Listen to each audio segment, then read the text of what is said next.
Good evening, everyone. Welcome to the Yamhill County Planning Commission hearing. It is Thursday, the 3rd of May, 2018. Madam Secretary, will you please call the roll? Here. Here. Here. Here.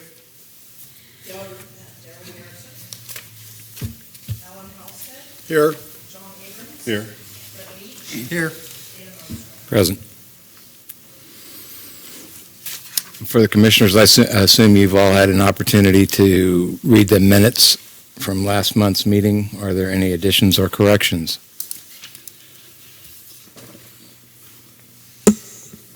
Do we have a motion? I'll make a motion that we accept the minutes as written. Second. Been moved and seconded. Madam Secretary, you will call the roll. Yeah. Yes. Here. Yes. Yes. Abstain. Yes. Yes. Yes. This evening, we're having a legislative public hearing for docket G-01-18.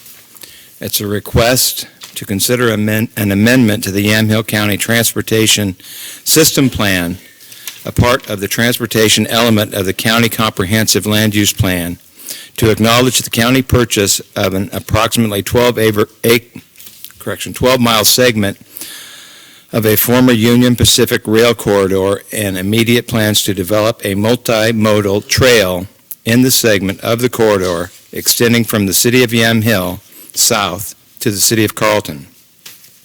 Findings regarding potential impacts to farm practices and/or costs will be considered in conjunction with consideration of the proposed amendment. The applicant is Yamhill County, and the criteria are Oregon Revised Statute 215.2833 Bravo and 215.296 and Oregon Administrative Rules 660-012-0065. May we have the staff report? Can everyone hear? Just providing a brief background to the overall project. The abandoned railway runs from McMinnville to Yamhill, and 17-mile-long corridor provides linkages between several communities, 2 counties, and many regionally significant recreation sites. The project is identified in the 2009 Carlton Transportation System Plan, or GSP, as a pedestrian and bicycle priority improvement project. Yamhill County adopted an amendment to add the facility to the Yamhill County TSP in December of 2012. The current TSP, originally adopted in 1996, includes a policy objective of pursuing the conversion of abandoned rail lines to trails that connect with the county's trail and bikeway system. Yamhill County's TSP update, adopted in 2015, includes the Yamhill Trail. In 2017, the county purchased and obtained through donations approximately 12 miles of the Yamhill's West Center corridor, and at the same time, owners of the donated easements to accommodate trail uses. The acquisition preserves the railway in one single public ownership and addresses multiple transportation needs, including pedestrian, bicycling, and future rail service. This application is intended to amend the TSP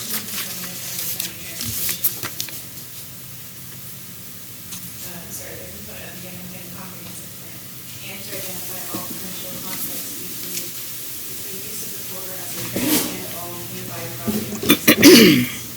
This includes the property surrounding the approximately 3-mile section of the corridor between the east of the city of Yamhill into the city of Carlton, which this area is also the city areas, the majority of this area. That concludes the second part.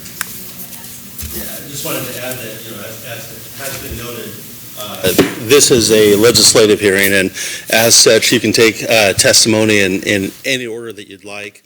Also, since it's not a quasi-judicial land use hearing, there's no right to have the record left open. I noted that someone had requested that, and then that's not something that's provided in a legislative hearing.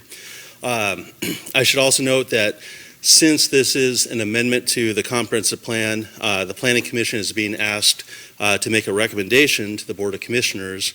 The Planning Commission bylaws require 5 votes to pass a recommendation. If for some reason no motion receives 5 votes, then the Planning Commission typically would vote to send this item to the Board of Commissioners without a recommendation, but with the minutes containing the discussion of the Planning Commission. And now, at this point, I think it would be appropriate to hear from the applicant. Thank you.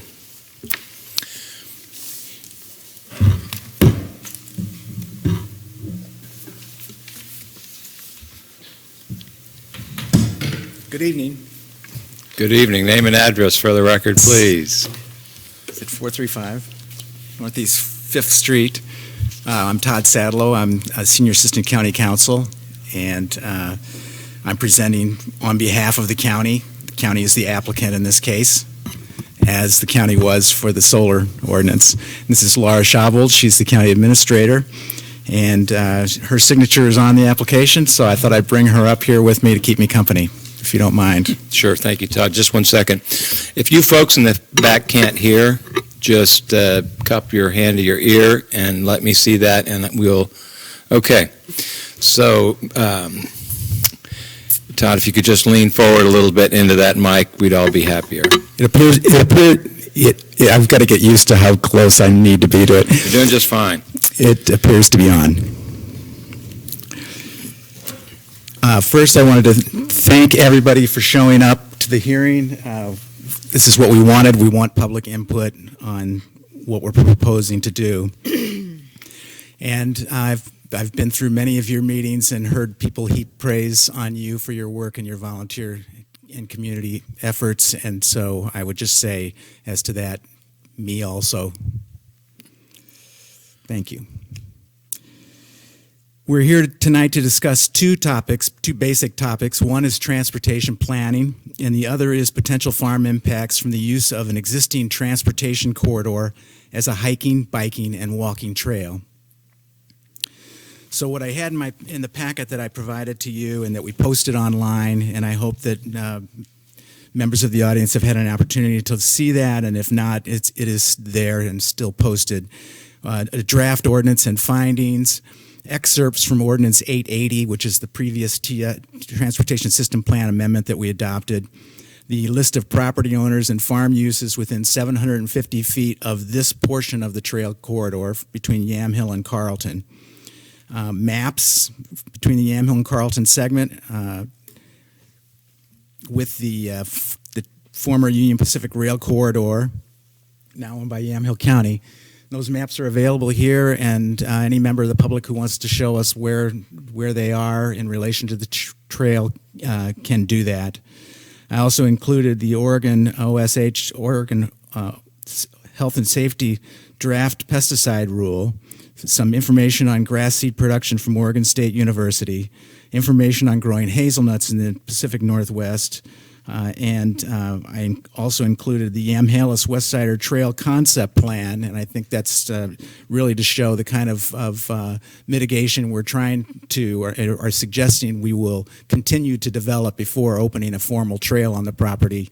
And it has some concepts in it that provide information to people as to how we think it will look in the end. And I also included a ballast inspection report, and that's just to sort of bolster the case that at least parts of this corridor are no longer farm land. They may have had farm soils back in 1872 when the railroad first went in, but they've been compacted and have ballast put on them, some of which has been removed, but a lot of which is still there. The transportation resource we are discussing, and please feel free to ask me a question anytime you want, or I will just go through the whole thing and you can ask me afterwards, either way. That we're discussing is an approximately 2.82 mile segment of a 12.48 mile length of transportation corridor. that was previously owned by Union Pacific Railroad. The tracks were mostly removed, and I think it was in the 1980s, but I do not know that for certain.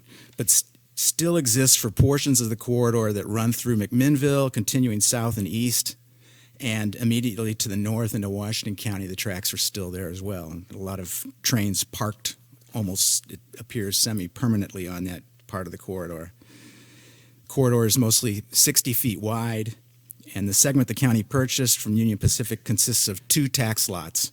Tax lot 3421-01900 and tax lot 4411-6000. And the segment that we're discussing is part of tax lot 3421-0190. As far as I can tell, the Oregon Central Railroad Company installed track through the corridor prior to and during 1872, 144 years ago, and assembled legal ownership of the corridor by purchasing the land under the track and 30 feet on either side of the track from landowners, some of whom were the original donation land claimants.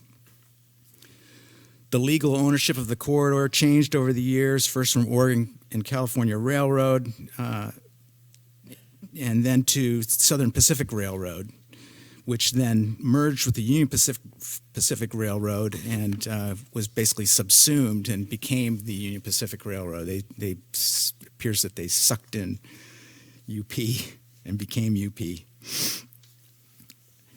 And then in November of 2017, after years of study and negotiation, we purchased 12.48 miles of the corridor from UP for $1,400,000. All of that money was provided to the county under a grant from ODOT and from the State Department of Parks and Recreation, with most of it ultimately federal grant money. And as you've been told, this proceeding is legislative as opposed to quasi-judicial. We're requesting an amendment to the transportation system plan that is part of the transportation element of the county's comprehensive land use plan. And as you can see from the materials, especially the proposed ordinance, the county transportation system plan has, since 2012, identified the corridor as a transportation corridor and has referenced the Hag Lake to McMinnville Rail with Trail project. The various characterizations of the corridor and its planned use have apparently been confusing to some. Are we planning light rail, freight? The answer is that the county has no plans to install light rail or to restore freight or passenger train service in the corridor. I think you know this. The county is frugal. We don't raise the taxes very often. It's been a very long time because Yamhill County voters want us to make do with the money that we've got, which we're trying to do. No new taxes are being imposed or requested by the county to develop the trail. So the plan, the county's plan that we're discussing is the comprehensive plan, and it's a statement of ideals and goals. It is not a blueprint for construction. The plan currently recognizes the importance and the value of a fully assembled transportation corridor 60 feet in width.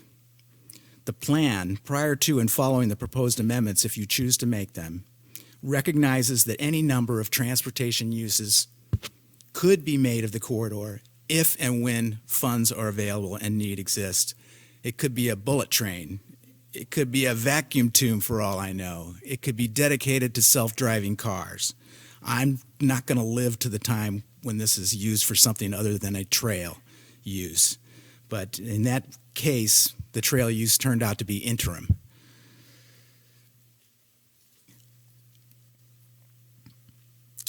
And one thing that is clear to me, and I hope is clear to you, is that the piece of property we are discussing was and continues to be a unique piece of property, uniquely configured, built, and committed to transportation uses, with its highest and best use being to allow the movement of people and goods roughly between Hag Lake, Gaston, McMinnville, where other train corridors continue to exist.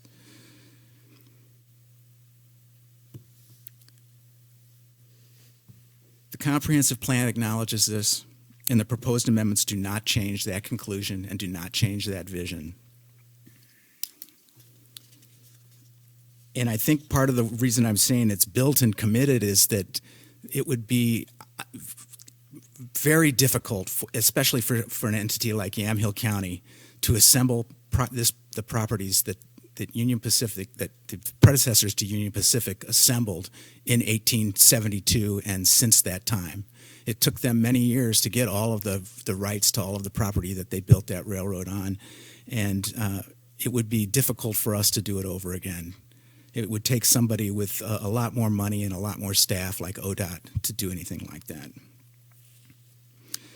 The proposed amendments are offered because the county is now in a position to begin development of a multimodal trail in the corridor and has grant funding to build one necessary bridge across Stag Creek, which is just south of Highway 240 and what we call the bus barn, and to plan for the development of two additional bridges on two smaller unnamed watercourses just south of Highway 24, where the railroad apparently removed the bridges that had been there. Now I'm going to speak to potential farm impacts, and then hopefully you'll hear a lot more about farm impacts from people who are attending tonight. But during the process of negotiating the purchase of the corridor, opponents argued that the county is required by law to address the farm impact standard in ORS 215-296. You all are, I'm sure, very familiar with that standard. You possibly know it by heart because findings are required to address those standards prior to approval of any and all conditional use permits in Yamhill County's EFU zones. ORS 215-296, when it applies, requires that a county, when approving a conditional use permit in a farm zone, to find that the use will not, A, force a significant change in accepted farm or forest practices on surrounding lands devoted to farm or forest use, or significantly increase the cost of accepted farm or forest practices on surrounding lands devoted to farm or forest use. We have used as our area of consideration the area that includes all farms that are within, partially or wholly within 750 feet of the corridor as being the farms that are most likely to have the greatest impact from development of a trail on the corridor.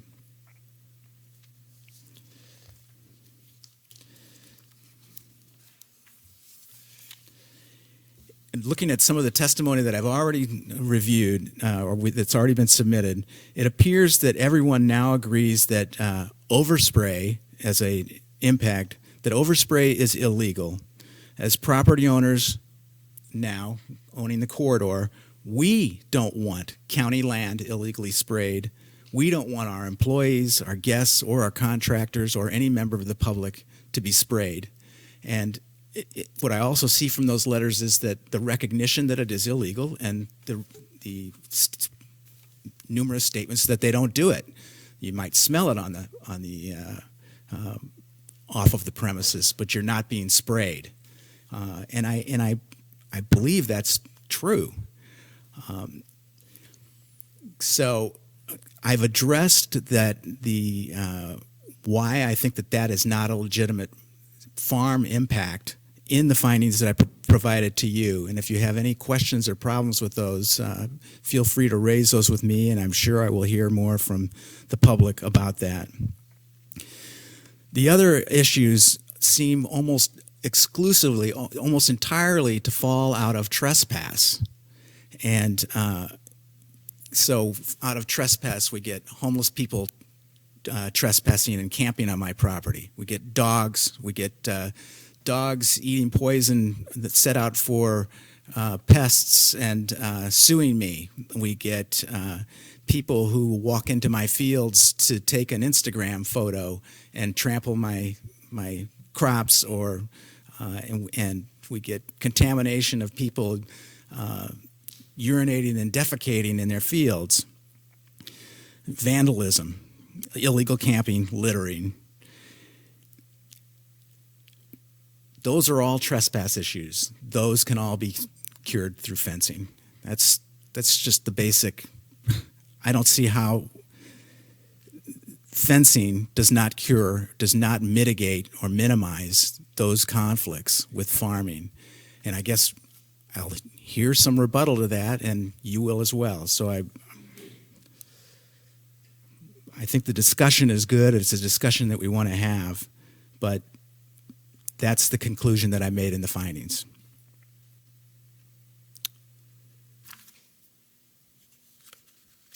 And with spraying, it's not just that overspray is incompatible with public uses. Overspray is incompatible with neighboring farm uses, neighboring grape grow. I've heard grape growers complain about overspray, and I've heard.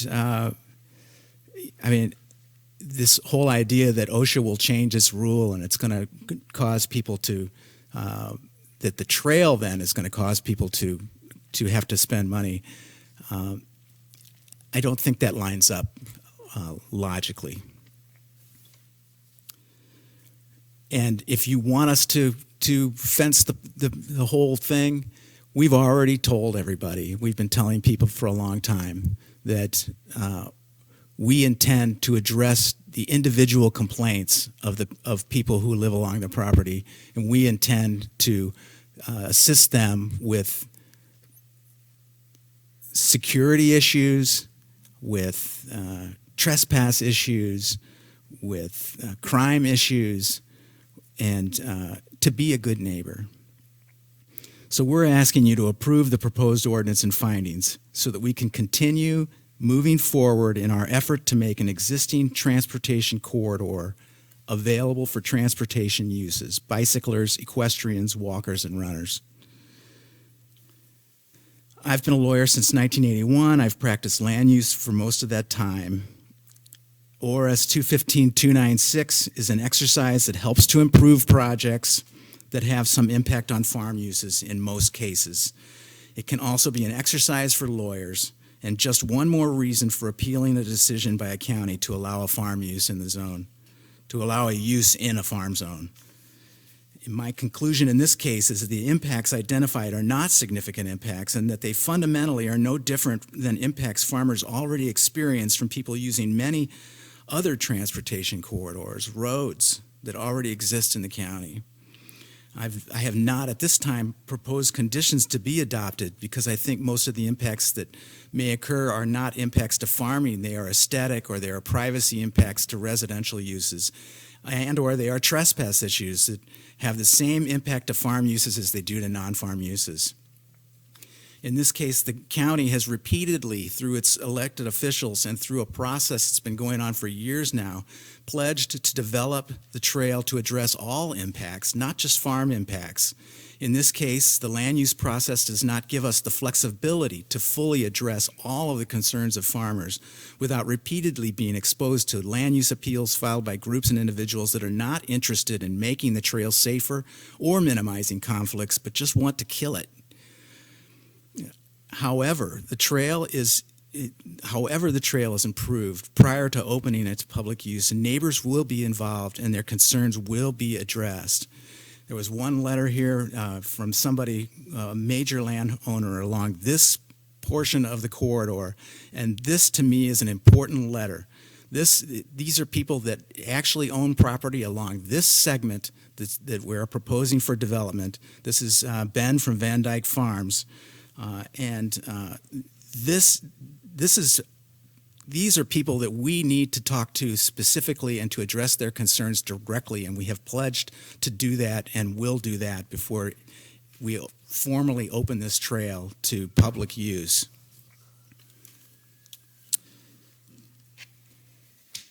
So however it's done, neighbors will be involved and their concerns will be addressed. Tonight and May 15 are not the end of the public process. Final plans for construction will be public, and everyone will know when they see them whether or not their legitimate concerns have been addressed. We're not a private corporation that the county needs to call up and say, hey, why haven't you done this? We are the county. And the county has already indicated its intent to honor existing farm crossings and to accommodate additional farm crossings. Unlike a corporation or private landowner, The county is a governmental entity with elected officials and a political accountability. You can vote them out. This answer isn't going to satisfy everyone, but we, the county, need to keep the process moving, even if only by incremental steps, as grant money and our donations are obtained. We can't do this without getting money from sources that are other than directly out of the pockets of Yamhill County citizens, because they don't have it to give. We need volunteers, we need donations, we need grants. If you conclude that the use of the corridor as a trail will potentially force a significant change in farm or forest practices, or will significantly increase the cost of accepted farm or forest practices, you can recommend that we develop clear and objective conditions to address those, and they can be presented to the Board of Commissioners. We are arguing here that the use of the corridor as a trail will not force a significant change in farm or forest practices and will not significantly increase the cost of accepted farm or forest practices, and that everybody's concerns will be dealt with not necessarily in the land use process, but in the governmental process that the county runs every day. And now I would ask you if you have any questions for me, and if not, that we take testimony from the people who came here to speak tonight. Commissioner Dunkel. Well, I've got several questions, but what are we voting on tonight? You're voting on a comprehensive plan amendment, and accompanying that comprehensive plan amendment are findings to address ORS 215-296, which is the farm impact standard that applies to conditional use permits, and may apply to this. DLCD has said that it does, and certain opponents have said that it does, and the county pledged to make those findings, and that's why those are included with this amendment. Otherwise, we are notifying the public that we are planning to move forward with a 3-mile segment of improvement of the first less than 3-mile segment of corridor for a multimodal trail, bikes, people, horses, between Yamhill and Carlton. Okay, we have, And you're here to make a recommendation to the Board of Commissioners as to whether or not to adopt I that. ask you on this section 3 of the proposed draft, it's the very last statement. It says the ordinance being necessary for health, safety, and welfare of the citizens of Yamhill County, and an emergency having been declared existed is effective immediately. What's the emergency? Mr. Chair, Commissioner Dunkel, there's really no emergency, and that doesn't need to be there.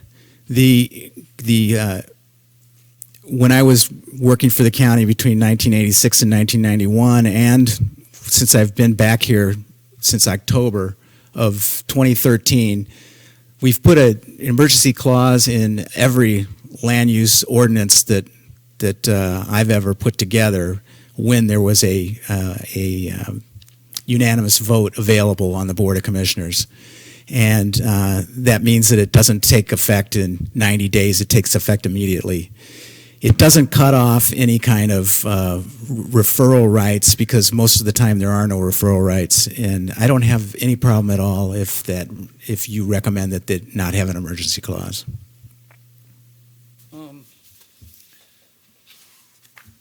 And honestly, I'll get, one of my concerns on this, and always has been, even on our first hearing, and I've never gotten any answers, is the cost to the public.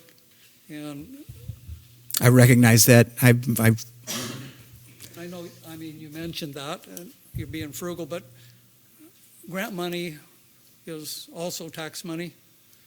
It all comes out of our tax pockets. And I've never seen any cost estimates on any of this thing. Do you have any estimates on fencing? Mr. Chair, Mr. Dunkel, I do not, and a couple of things I would say is federal grant money is coming from everybody in the United States, and you can call it pork barrel, you can call it whatever you want, but to the extent that you can snag that money and put it to use in a local community, that seems to me to be a net good. And I know some people look at it as free money. I don't. I don't see it as free money. I see it as, yeah, I understand. Okay. And we also we believe that that this is the kind of project that is going to draw a lot of volunteerism, and that we will be able to get donations and possibly get money from national groups that promote these kinds of uses. And believe me, these uses are being promoted all over the country. So. And I can't argue with that, but I think on some grant money from federal government, state governments, you can't use volunteers on construction projects, or that's probably limited. There will be volunteers involved in this project. There are now, and there will continue to be. Well, okay. I'm sorry that I do not have specific monetary figures. All I know is that taxes aren't going up. Right now, we're running it within the framework of Yamhill County government, and this is part of my job, just like filing suits against people who are creating nuisances is part of my job, and a whole host of other duties that I have for the county. And I asked this question too in our previous hearing, where do you think any of this money will come out of our road budget? Could it conceivably? And the reason I asked I don't believe that is the case. I don't know. No, that's not the plan at this point, no. Plan now. I really do not anticipate that at all. Okay, because we have to start our payment into the bypass. Right. I think this year, Yes. which is, I have other questions. I'll defer to someone else if that. Commissioner Halstead. No, it was answered. Go ahead, Jim. I have a couple. On the fencing, I would think it would probably be beneficial if the county just mandated itself that it would be fenced the whole length of the project, unless a particular landowner didn't want the fence. Is that kind of how you're leaning? It works for me. I mean, in terms of somebody appealing this, I mean, the whole idea here is that you can, if you think that there is a significant, that it's forcing a significant change to practices or will cause a significant increase in costs, but you can minimize those through the imposition of a condition, ORS 215-296 allows that. The part of the section was not provided to you. That was, I think, section 3 of subsection 3, but and that is in fact what we have done on a number of projects. And so, if you wanted to recommend that to the Board of Commissioners, that they include a condition that it be that the entire length of, and I would limit it to this segment because that's what we're talking about developing now, be fenced prior to formal opening of a multimodal trail in the corridor, unless a particular landowner does not want it fenced. That I could put that together. Okay. And then with the easements, it specifically says that which I understand, that at this point you're just recognizing recorded easements that cross the corridor. There's a little bit of language in there that you want to work with farmers that maybe have historic crossings.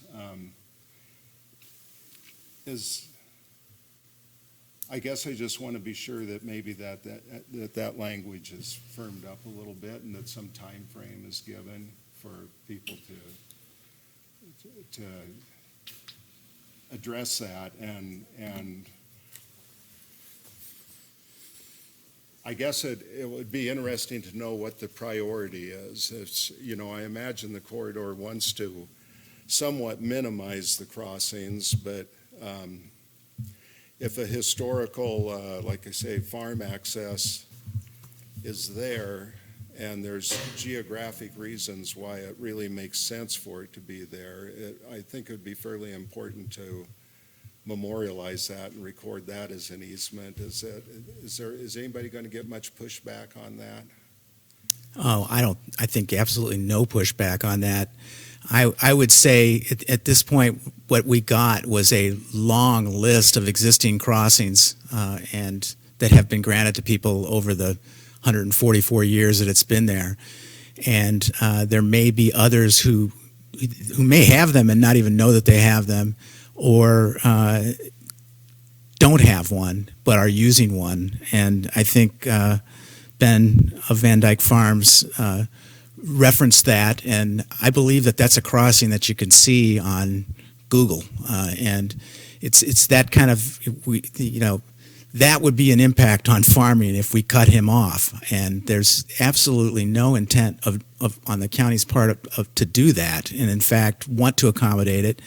The conceptual plan that you got and that is in the back has some examples of how that could be done, or it could just be gates. We put in gates for them there, and they have the lock and the key, and they're the only ones that have it. And we also had a frequently asked questions that we gave to all of you, and we put about 40 copies of it out front, and that talks about some of the access issues as well, and what the county's plans are for dealing with that. But again, that's the kind of thing where when we get down to we've built a bridge and we've got more money and we're getting ready to finish this section of trail so that we can open it to the public, we're going to be fully engaged with everybody that lives along there so that we can design it specifically to their needs so that we know exactly where that gate's supposed to go and we can put it in. As we have a contractor put it in, and if everybody will be able to see it in the bid documents or the proposal documents that the county adopts and accepts, and so that is the goal of the county. Just one more question, and I do want to say that frequently asked questions segment is really helpful and really well done. I think you did a good job with that. Thank you. This letter from It's been a team effort. From a Mr. Schreppel that has this Fruit Hill company. It looks like to me on the maps, he says it's tax lot 3400. Do you know right offhand, is that outside? Yeah, I know. I could talk to you about that property if you like. Oh, okay. On this map I have, it just doesn't show tax lot 3400. It's just north of Highway 240. Okay. All right. Well, I guess we'll wait and see if that gets brought up. Well, I will tell you about it. When the Schreppels bought that piece of property from Union Pacific reserved an easement along the 30 western feet of the property. And I believe the letter from the Schreppels says that that's where they would prefer that it be. That is, in fact, where it legally is. And the plan is not to develop that part of the trail right now. It would start at the bus barn property, which we are currently leasing, and we are going to continue that lease for the immediate future.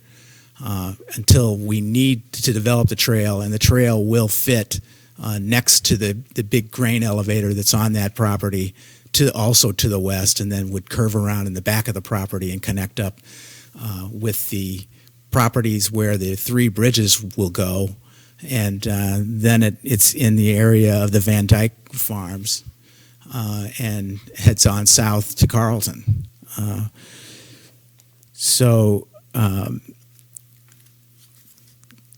And if that same kind of a condition is imposed on future segments of the trail that we fence it, that fence should effectively keep people away from the Schreppels fruit operation, and that's what we're hoping.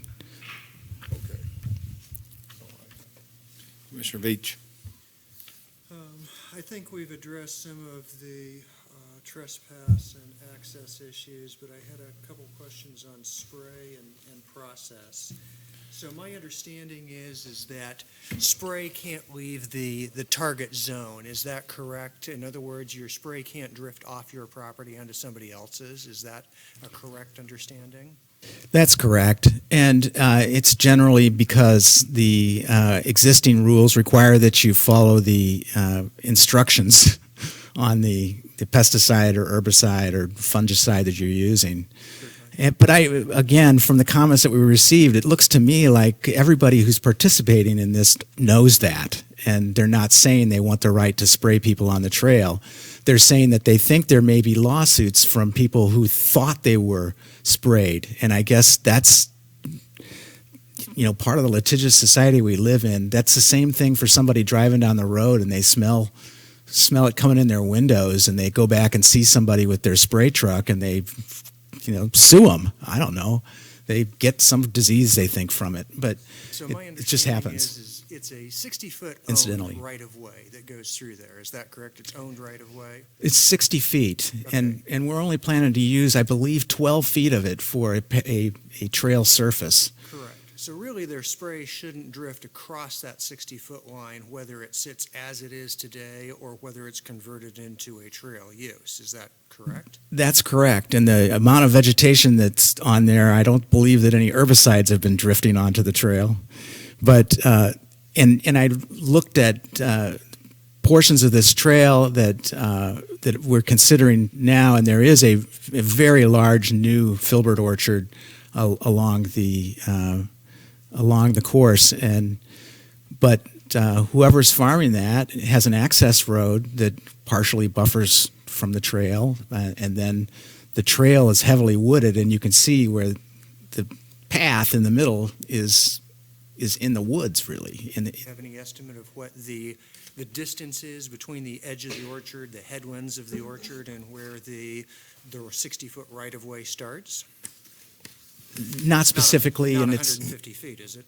No, it's probably not 150 feet, but it's also separated by trees. And I guess I'm also hearing that you can have smells and dust drift through hedgerows and through trees. So we're not saying that there will be no impacts, but this question of whether it's significant, I guess that's for you to decide. But we're saying that farming and transportation uses have coexisted in Yamhill County and the state and the country for centuries now, and that this is not changing anything. And when people bought or when they own their property, they've always known that this tax lot containing a transportation corridor was there. And so And how far back does that transportation corridor show up again? to 1872, there are deeds from land grant, from donation land grant. And People when who- approximately did the train stop running on that? It doesn't matter. 100 years later, give or take a few years. Okay, all right. As far as process, prior to actual construction, the final design, is this going to be noticed to public? Is there public comment on final design? Is it just an administrative action? Is it a BOC action? What's the process for that? I'm assuming that it will be a board of commissioners, and I think that because this is such an important thing, that it should be elevated to that level. So, All right. And in looking at things, you can make recommendations for conditions. Things like funding, can you make a recommendation that a funding mechanism needs to be identified prior to actual construction? a funding mechanism for what? We do in the For maintenance? in the frequently asked questions, we do have estimates for maintenance costs, and they're not high. But I'm assuming that it's all part of the general fund, and we, to the extent of it being built with our money, we do not have money for that. So But I was We looking do more have towards- we do have a grants person. It's now Carrie Martin, and her predecessor Jane Mercer. I mean, they've already come up with significant amounts of money that we've been able to get this far with. I So wasn't addressing construction, I was more addressing long-term maintenance and, okay, issues that might arise and whatnot, and, okay, how are we going to fund those type of things? I understand it's a relatively small amount of money in terms of the general fund, but it's something people are going to ask, how's this funded? Sure. that generally would not be something that it doesn't seem like a land use condition, and I would be hesitant to put a funding condition in a land use decision. Mr. Chair, Commissioner, I think the hope is that we'll develop a partnership with the Yamhill Westsider Trail Group that is in Carlton, that they will establish a foundation that will assist with that funding. Ultimately, though, the responsibility does lie with the county if they're unable to establish significant funds. So we will have that responsibility, but we hope that partnership will help with that. Sounds good. No more questions. Thank you. So Administrator Scheibel, this is the county's property, and if the problems arise, the county can shut the property down, shut the trail down. Is that correct? Mr. Chair, yes, that's Okay. correct. And Mr. Chair, I would also add that it's we have the right now to control access to the property, and that means that we can allow people to go in there under our permission or not, and we don't really need additional land use authority to do that. We are going to need to do some maintenance things. We're going to be needing to do some surveys. We have in the past. There are claims that we've trespassed, and we've looked high and low for anybody in the county who says they walked on somebody else's property, and we don't believe that it's happened. We've gotten permission when we needed to get access through other people's property, and otherwise we access the property from public places. Commissioner Sherwood. One of the things that struck me away from the pollution of sprays was your comment about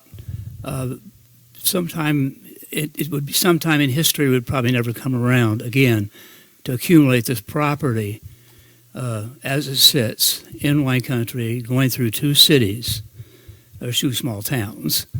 My wife and I have hiked and ridden 5 or 6 around the Portland area, and this would be, in fact, the only one that goes through two cities, two towns, with also the romance of a wine country. I'm just getting away from the bad part, and your comment hit me really strongly. I want to tell you that that would be almost nearly impossible to amass land in the future to put this together. An old abandoned railroad track is perfect for this.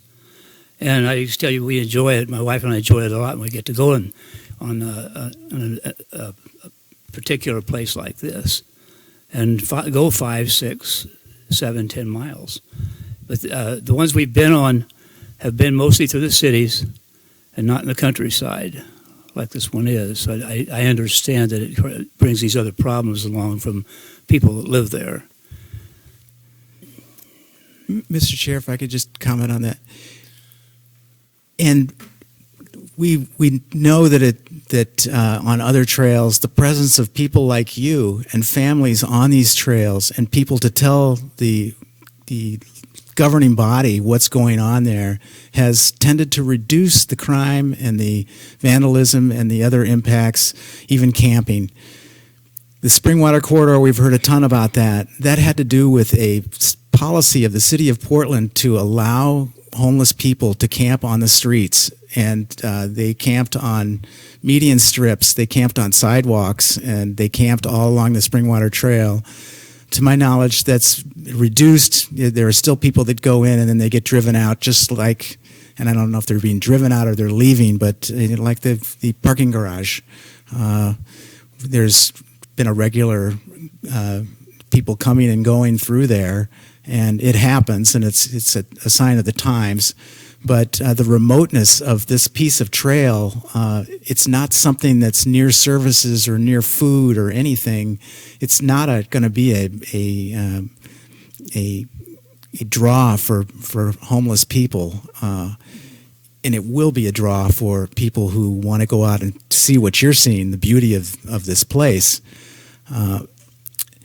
And also, the Farm Bureau letter, and this is the second letter we've gotten from the Farm Bureau, and I respect their position, but it almost seems like they're pitting one group or kind of farmers against another,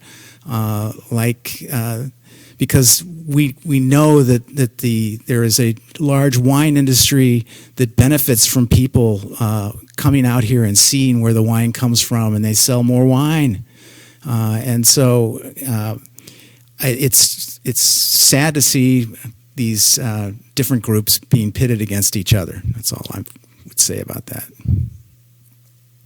Any other questions from the commission for Council Sadlow? No. Administrator Scheibel, do you have anything to add? Nothing further, thank you. Okay, thank you very much. Thank you all very much. We'll get to it, Matt. So I'm going to open the hearing to public testimony, and we're going to take testimony as the green cards have come in. So if you want to speak tonight, please fill out a green card, and we'll make sure you get your chance to do that. Excuse me.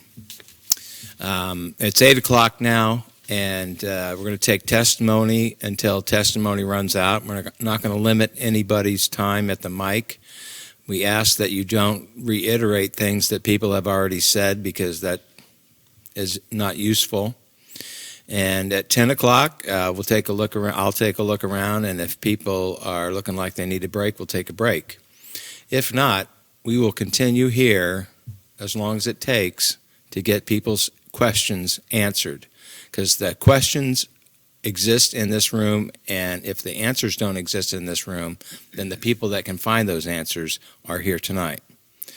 And so with that, I'm going to open public testimony.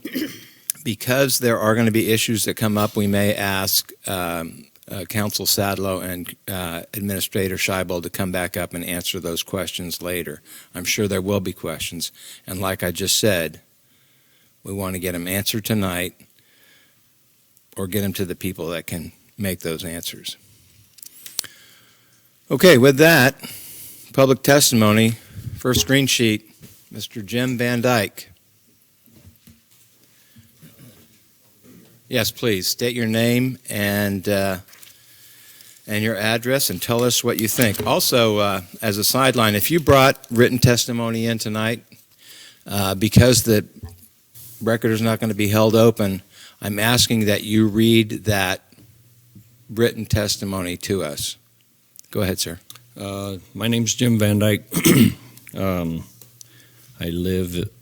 My property is along this trail that you're trying to impose on us. Do you need my physical address or my mailing address? Please. Okay, my mailing address, P.O. 400, Yamhill. Our farm is a third-generation farm. We've made our living here since 1950. My son, Ben, is extremely active in running it right now. I see this trail as a real detriment to our industry. We deal daily with the public. People are getting more aware of what we naively are more aware of what we do out there. When we farm, we of course spray, but there's other things. We make odor, we make dust, we make noise. We work at night, not because we want to work at night. That's our livelihood. That's how we do it.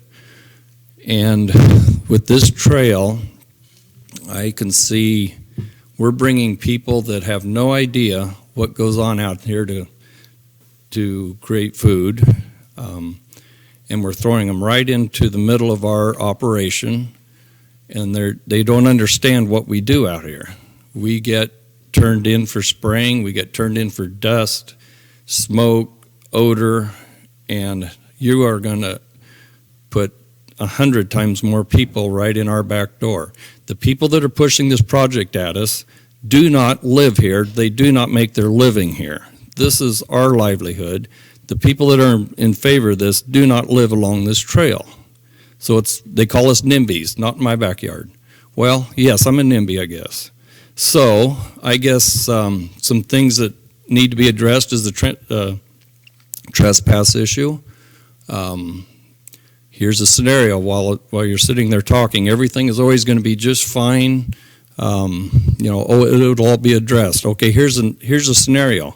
We have easements across this future trail. During harvest, we might cross that railroad every 5 minutes, moving grass seed, moving nuts, moving straw. It's not something we just go out there and we work this side of the track all day and at night we go home. We might cross that every 5 minutes. Okay, how about a bike event? I've seen these bike events in Yamhill County. They locked me out of the city of Carlton one day. They said, you can't go into Carlton, we're having a bike event. What's going to happen here? Okay, if they put up gates, we can swing the gates and lock out their bike event while we harvest. Is that acceptable? How do we handle this? I keep hearing, oh, it'll all be fine, just move along. Tomorrow the News Register will say, everyone's in favor of this 100%. Well, we aren't, and our voice is not getting heard. And I guess just keep us in mind. This is our livelihood. My son Ben now is taking over the farm, and he has a little boy. Has he got a future here?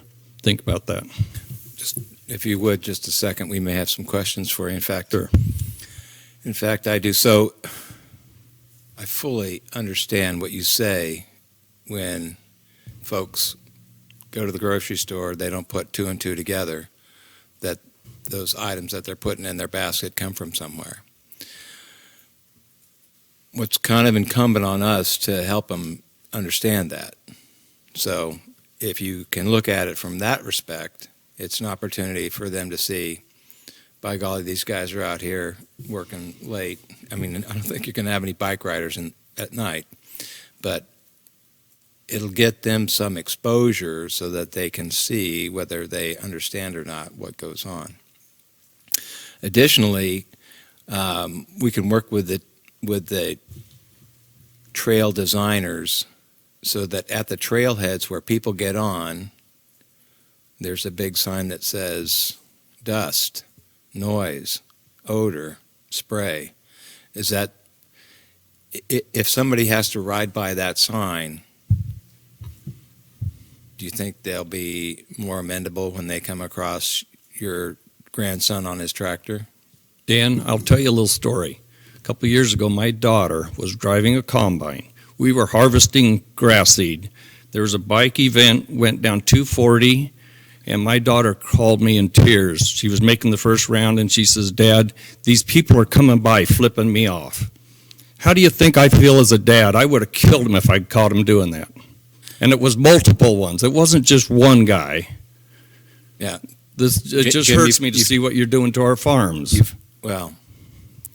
You've told me that, relayed that incident to me before, and I fully empathize with you. And now you're going to put 10 or 100 times these people out in the middle of our farms. We don't need it. Use those funds. If you want to do something constructive, build a bypass on that thing. Don't put a bike path, put a bypass to bypass all these towns for transportation. Get these people off our rural property, off our rural roads that are small and narrow. So what were you suggesting? I say forget this project and build a bypass from Forest Grove to McMinnville. Put this money to use as what it's designed for. Well, and not to get in an argument, but then if you're going back and forth, like you said, every 5 minutes, it's going to be a lot worse. You're going to need a stoplight there, So I think that would complicate the issue. So, as I understand your concerns are that people don't understand what you're doing, but if there were signs to help educate them in that regard, how to act when a tractor comes up and has got a big implement behind and can't stop, that the right-of-way belongs to the guy on the tractor. That would help.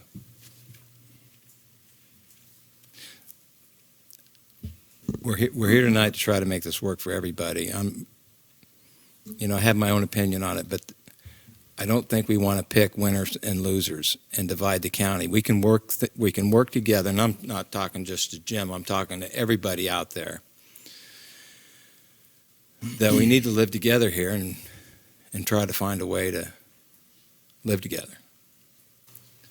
Signage, help? We don't know. Trespass? We don't know. Well, I just see a lot of problems you're creating, and I'm just not much in favor of it. I don't think you should vote for it.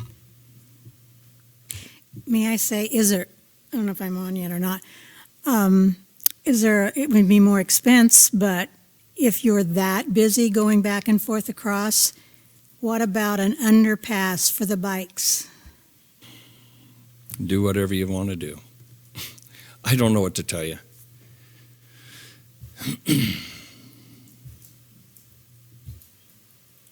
Commissioner Dunkel. How close to Carlton are you? Is your farm fairly close? We farm in the area. We go through Carlton a lot. Our land, the property we actually own, is more around Yamhill.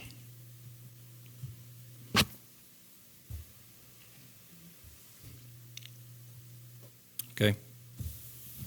Thank you.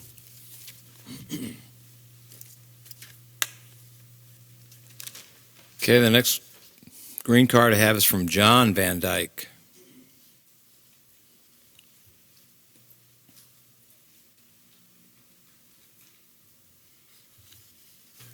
Good evening.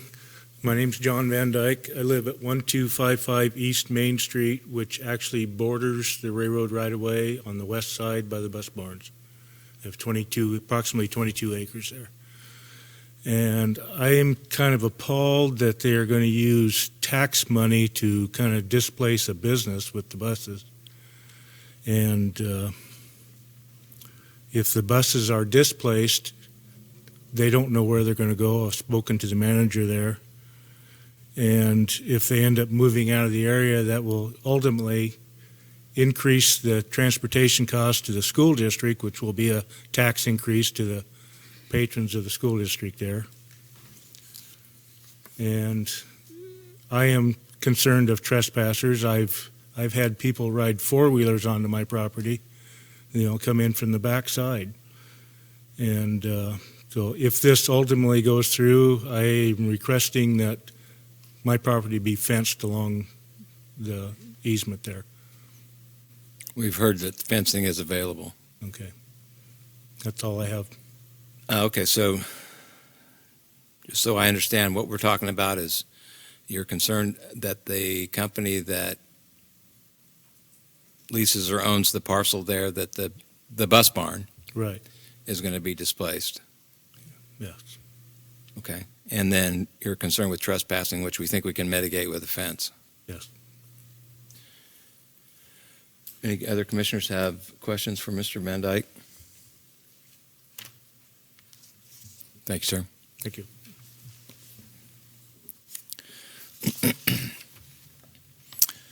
Okay, the next person that wants to speak is Mr. Wayne Webke.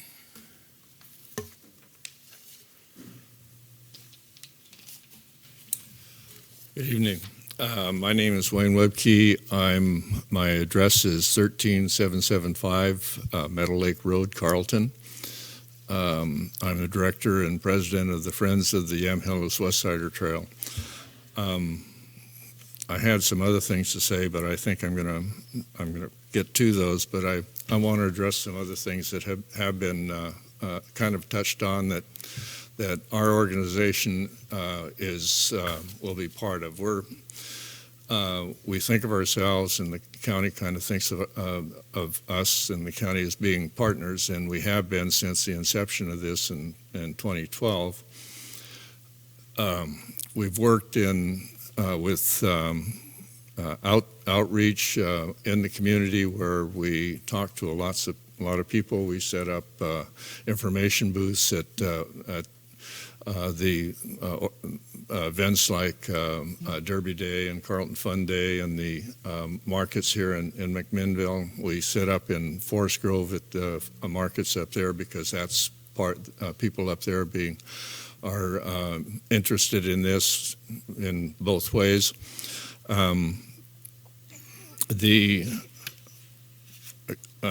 To what Jim is talking about, I've talked to Jim about this before too, and I've talked to other farmers. I've lived in the area. I live in the middle of grass seed fields.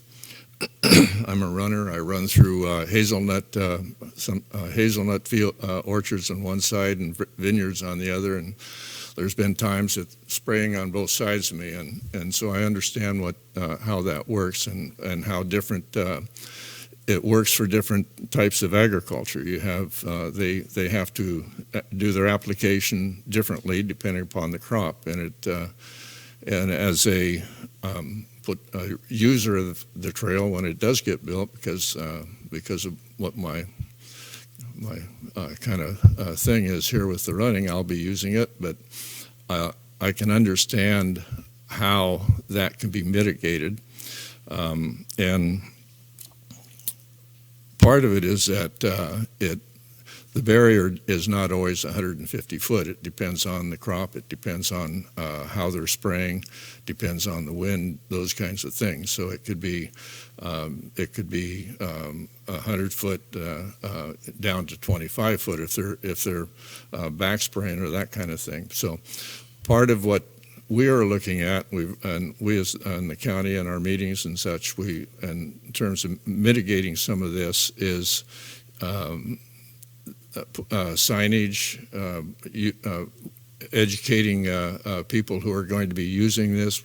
One of the big things that we want the trail to be is an educational tool as well, historical education, different kinds of things that wildlife. We have people from Audubon or bird people who are interested in working with us to identify birds. We can set up signage that would educate them for that. We can do the same thing with farm practices. You drive along the highway, you'll see signs indicating different crops, identifying different crops. That's something that I think should be built into this. It should, beyond that though, you're looking at a wetland and it's telling you what birds and everything are in there. You're looking at a hazelnut field or orchard. It should be telling you what goes into raising those hazelnuts, what the farm practices are, what kind of spraying, so people know what is going on. It's not going to be included in this part of it, but when we build the trail south of Carlton, there's a organic dairy that we've already talked about and putting gates across because he moves heifers and cows to both sides, and there again educating the users to the farm practices of a dairy farm and having that gate system that is identified in the transportation system plan to move those cattle back and forth. The other is funding, and with the acquisition, our organization has restructured ourselves. We were primarily advocacy. We were out promoting the trail. We were explaining what our vision was for it, what the county's vision was for it, and getting interest in the trail. Since the acquisition, we have restructured ourselves toward funding and volunteers. We still advocate. That's going to be part of what we do, but the funding is, for us, has changed because as a 501c3, now we can go out and go for funds, some of the same funds that the county goes for. In fact, we just put in an application for a grant day before yesterday, and we'll be competing with the county with that. So hopefully one of us will get it, and it'll help pay for the master plan that would be necessary to to do a lot of the things that is being asked, including what will it cost. But as a 501c3, we can go for private funding, which the county can't. So, and we have made a commitment. Somebody had mentioned maintenance. I think you had mentioned maintenance.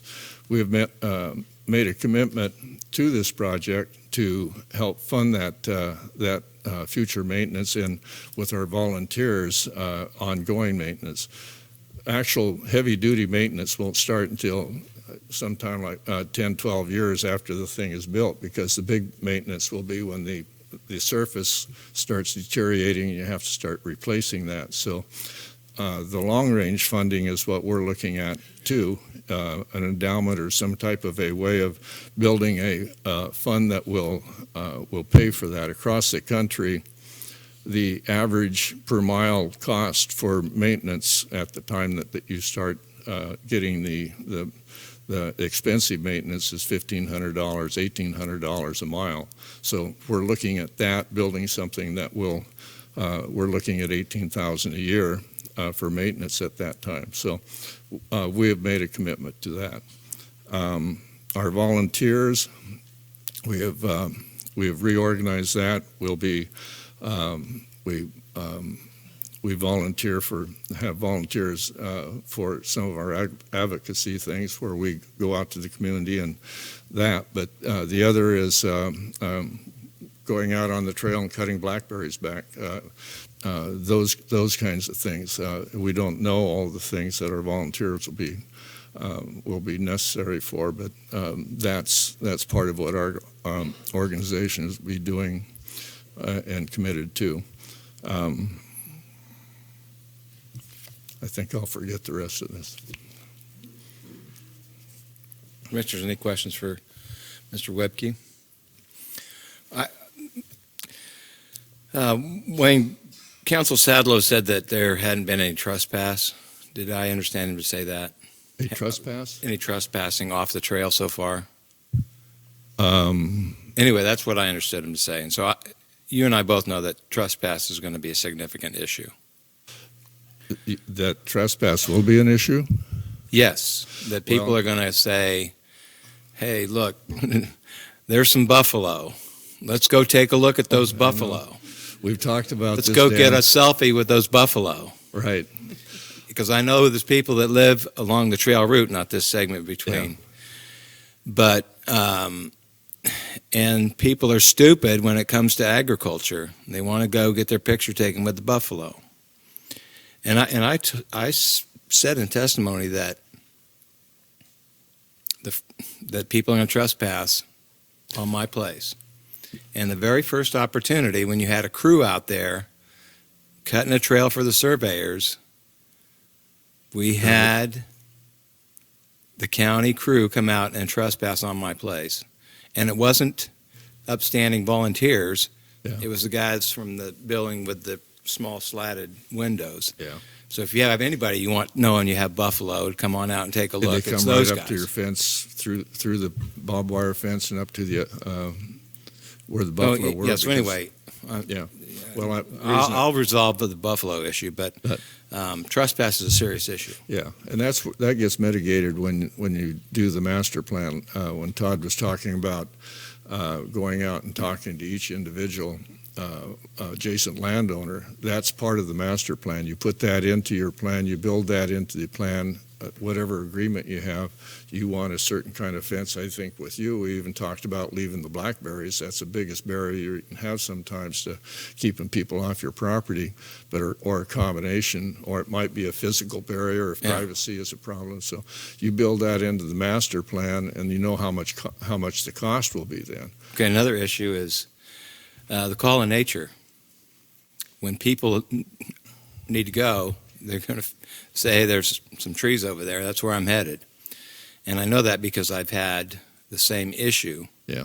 I've had it with farm workers that were working a vineyard. I've had it work with tractor drivers. So if there's a tractor driver out there that's missing a purple-bladed jackknife, I can give it back to you. So that's an issue, too. Yeah. How are you going to, people drive down from Portland. Well, I got to pee before I get on my bike. And yeah.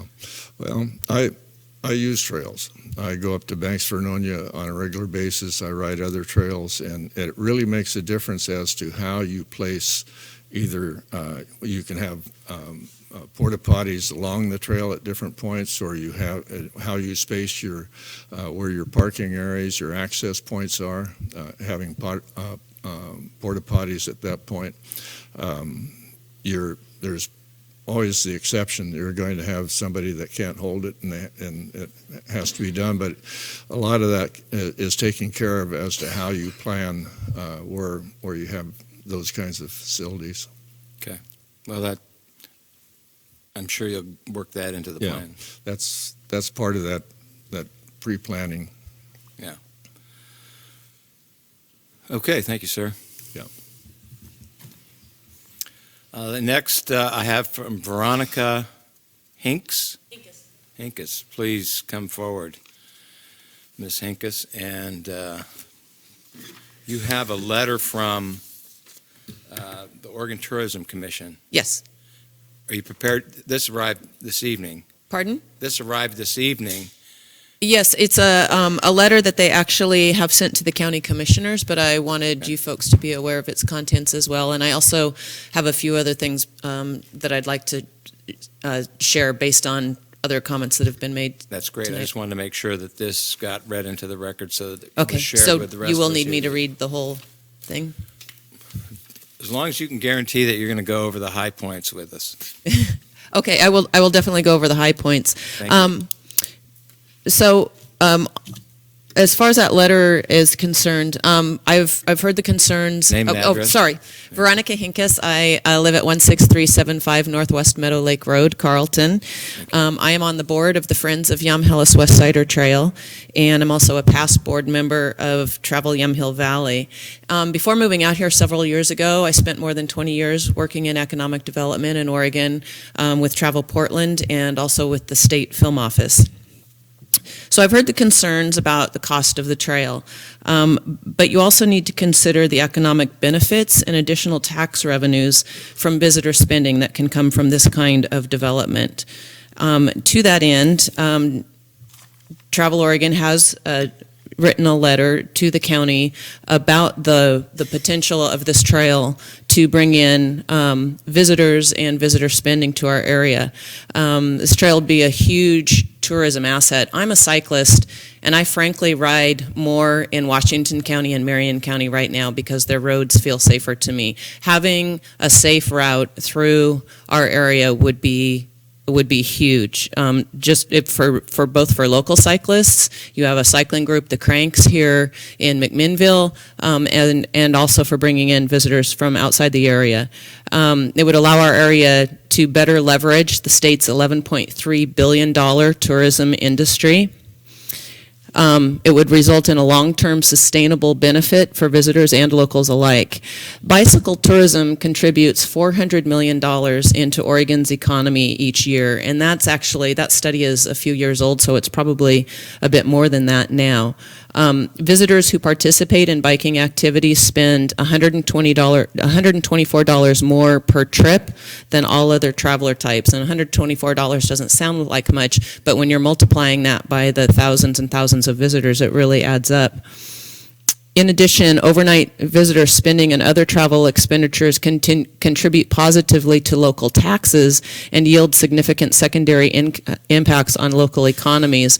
Travel Oregon has an economic impact study done every year, and they actually break the information out county by county, and that study is available on their website. One of the things that it shows is the state and local taxes that are generated by that $11.3 billion of visitor spending, and it's significant. Another thing is that Dean Runyon, the company that does those economic impact studies, estimates that visitors pay about 20% of the gas taxes that are raised in Oregon are paid by visitors who come here. So that is helping our roads, that's helping our local infrastructure. It is also important to note that cyclists exhibit a profile type that communities strive to attract. The Dean Runyon Associates study in 2012 showed that over 60% of Oregon's bicycle-related travelers are older than 50. It's nice to hear that that's a good thing. Have a household income higher than $75,000.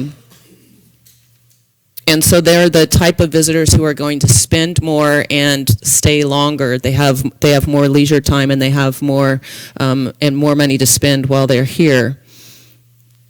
I'm looking through the highlights here.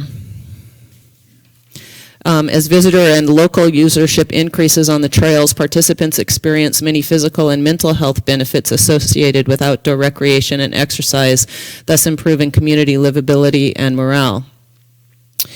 Development of the Yamhill Westsider Trail will generate sustainable economic benefits by strengthening the local tourism industry and will improve local livability. Travel Oregon strongly supports this project and urge you to move forward in development. So that's the highlights of what they had to say. But Travel Oregon very heavily promotes bicycle tourism. It's one of their key pillars. And so this trail would allow us to actually bring in more of our share of that visitor spending that they are attracting to Oregon. I also wanted to share a recent conversation I had with a county commissioner in Columbia County who was there throughout the development of the Banks-Vernonia Trail. And I really urge you to look at the Banks-Vernonia Trail as a more relevant example than the Springwater Trail in Portland. I've spent a lot of time on the Springwater Trail in Portland, and the issues there, as was mentioned earlier, are as much political as anything else. That's a trail in a city that has an existing homeless crisis, and unfortunately some decisions were made to allow behaviors that turned out they were very sorry about that. The Banks-Vernonia Trail is much more similar to what we are talking about doing. This county commissioner said that a lot of the same fears were raised with that trail. And in fact, I've read this about trail development all around the country, about the crime, about the trespass, and about the impact to agricultural operations.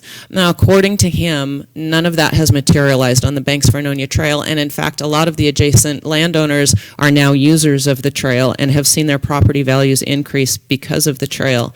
And what they've also found is that when you get more users on the trail and more eyes on the trail, it actually decreases crime because people aren't going to do the nefarious activities when there are all kinds of families going by watching what they're doing. Same with needing to, feeling like they're going to use a tree instead of waiting until they get to the bathrooms at the next trailhead. If there are all kinds of people going by, they're not going to be as likely to do that. So I did want to point that out. Also, back on the tourism front, agritourism is growing and is another huge niche for Oregon. People are interested in finding out where their food comes from.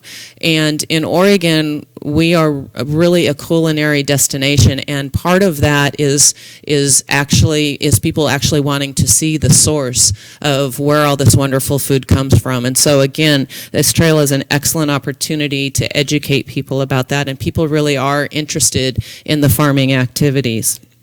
And finally, as a cyclist, I want to apologize for the experience of the cyclists who were rude, and really try to say that that's a very small minority of the cycling group, of the cycling population. We don't like that behavior. If I saw that behavior, I would certainly have something to say about it, and I'm very sorry that happened. And again, that's not the norm in any. I've cycled with a lot of groups, and that certainly is not the norm. So, Commissioners, any questions for Ms. Hinkes?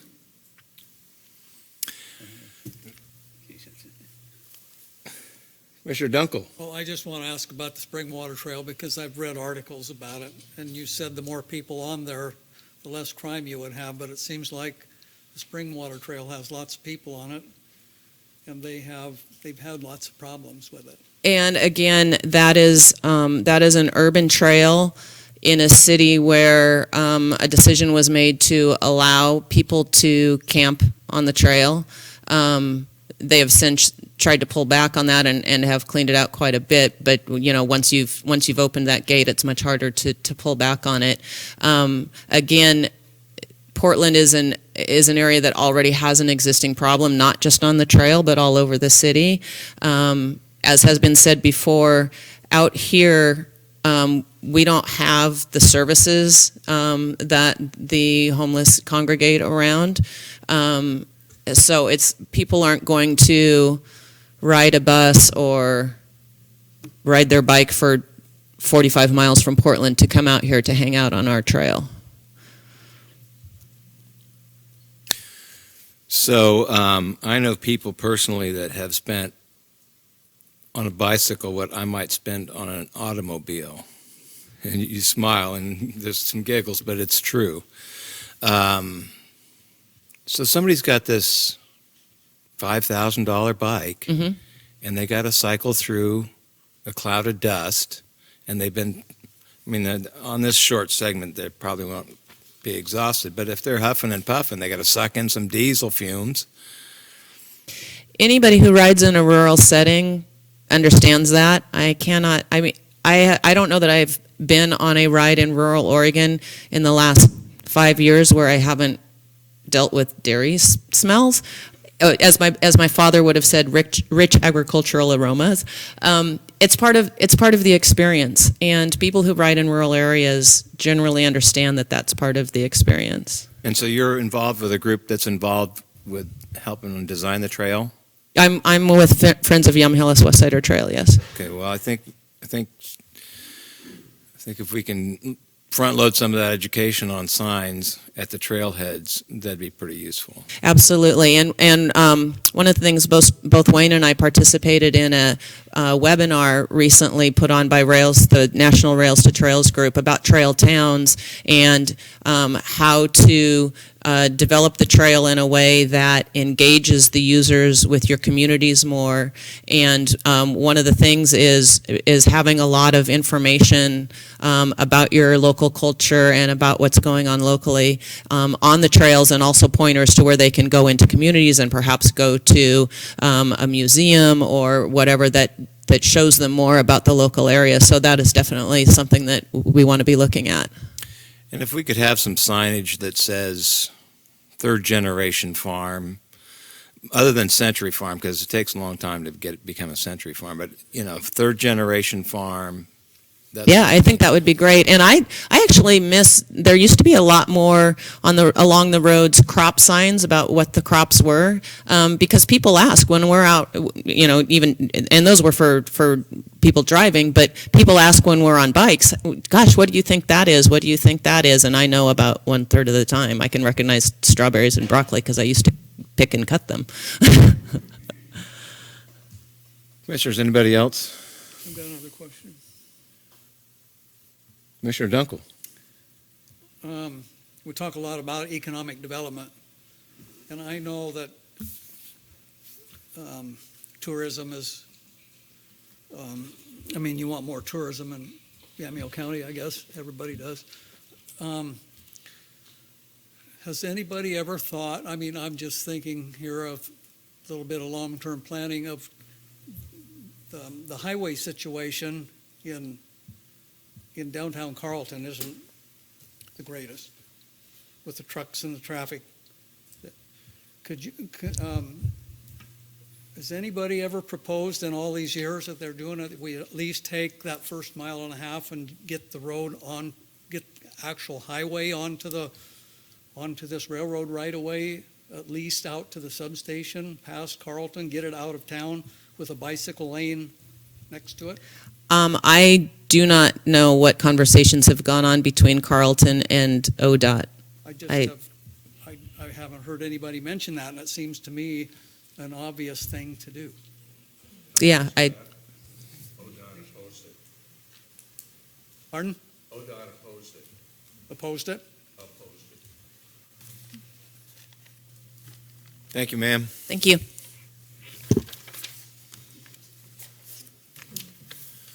Mr. Gene Belt, I saw you walking around outside. Are you still here with us? Yes, ma'am. Will you come forward? What a wonderful situation. I can hear great, and my wife does the same for me. Will you come forward and tell us your name and address and what you'd like us to know? Yes, ma'am. Then we can all hear. Okay. My name is Marlene Belt, and we live in Yamhill, about 4 miles west.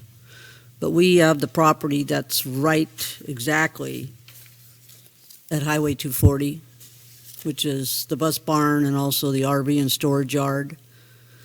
And what's being proposed here is going to basically do us in.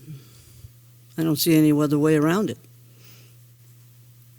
The only way around it would be an overpass coming across from Straples, across between John Van Dyke's place and Mid-Columbia, going across there.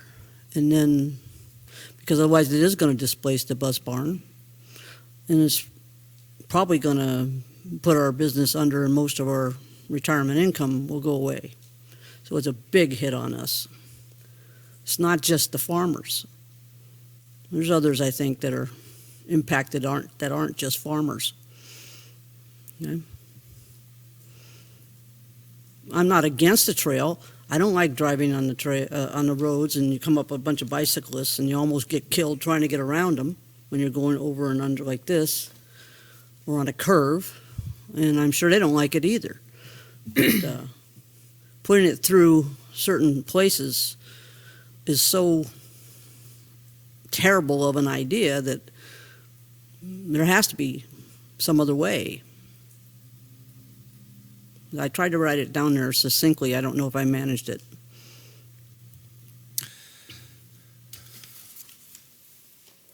I'm supposed to read it?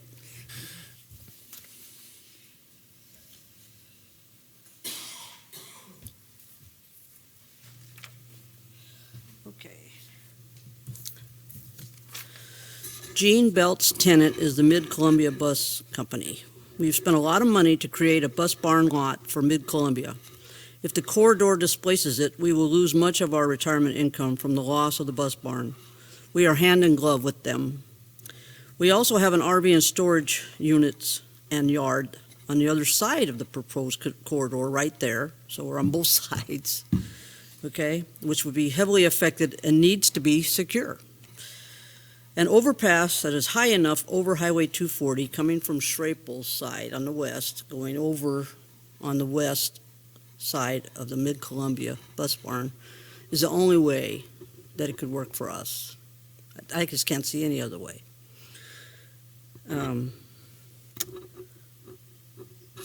That's it. So this overpass would go the length of, it would go over Highway 240 and then it would go the length of your property and Yes. then come down? And come down. Something has to be done on Highway 240 anyway. It's not just a little street. It's a highway. Right. Right. So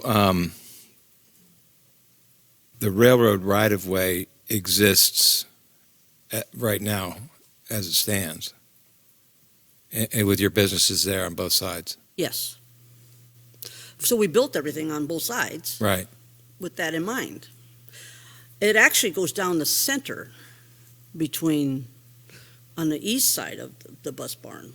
But according to what the county's saying, they're willing to go down the west because it's on the west of Straple. So they could keep going on the west, which would just barely clear the bus barn, except it wouldn't be 60 feet wide, I don't believe. It'd have to be more like 40 feet or something like that to go through there. But if it was an overpass, I guess they can make it be whatever they want. It also might help out John Van Dyke, because he's on the other side. He's on the, right there too. Is this the first time you brought this? No. What's happened previously? Well, we've tried to buy the land. We've been trying to buy the land there since 2012. Well, I mean, in reference to the trail organization, have you brought your concerns to their attention? Well, not at first, because we really thought it was a long way off, like maybe 20 years. Well, now, since they want to speed it up, and they had their emergency clause on there, an emergency meeting, and then they want the 3 miles, I think, to start right where we are. Yeah, the emergency clause, I think, is just inside baseball. I don't think that's... Yeah, but that shook a lot of people up. Yeah, reading this that. is not an emergency meeting. This is a long time scheduled. Well, now I know. Okay. Okay? But if the 3 mile is starting right where we are, Mhm. I mean, when is that starting? And, So what do you need done? Besides, I have to discount the overpass thing. Okay, well, I don't know. Maybe they have some other idea that they can present, Okay. but that's it. We're kind of stuck. Any other questions for Ms. Belt? Thank you, ma'am. Okay. Tom Hammer. I'm going to give this back to you. Okay. Ms. Belt, can I get your testimony back?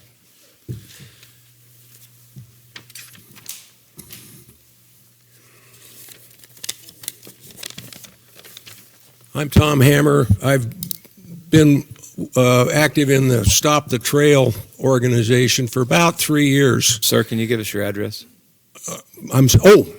I live at 23701 Wallace Road, Wheatland. Okay. Thank you. Our concerns have been really, I'll put them in 3 categories: fiscal responsibility, property rights, and transparency, in which is what we're here for tonight. And I'm going to let the property rights things go to I'm not on the trail. I'm in Wheatland, so I'll just talk about the fiscal responsibility briefly. The original application for a grant, and Commissioner Dunkel, I agree with you, grants are not free money. A lot of these people think that they're a gift certificate from Uncle Sam or the state of Oregon, and both of them are badly in debt, never gonna see their way out. All a grant is a piece of paper that tells the county what they'll do with that money. It takes the management of the county away from those that should have that responsibility. It's no way to run a railroad. It's what we hear is going to be the maintenance plan is to apply for grants. There is no maintenance plan. There have been a lot of, well, we could do this or we could do that. They're making it up as they go, and over 3 years I've seen that. The question was a good one. What's this going to cost when it's finally built out? The planners couldn't tell you within $1 million, but construction costs have basically doubled since this thing was planned in 2012, and unfortunately they don't know that because they've chose not to have a consultant, maybe a retired guy who could tell them what construction costs are doing as the years go on. They don't do that. They haven't had anybody help them with an economic impact study, so they'll probably believe whoever comes along and says this is going to make us healthy economically. But that's the economics. But that's not what I came here to say, and I'll be brief. I'll just read it and then leave. We want to hear what you want to say. I call for this agricultural impact study to cease right now because it can't be conducted fairly. Presently, it's being administered by a county council. That individual's unfit for the task. That individual has, for the last several years, been unprofessional, in my opinion. He was... Sir... I'm sorry, sir? Is this too awkward? Well, It's germane to the subject, sir. Continue. But if you're the chairman, and I will obey your order. I'll leave it to your discretion. I need to get it off my chest. I've been watching this for too darn long.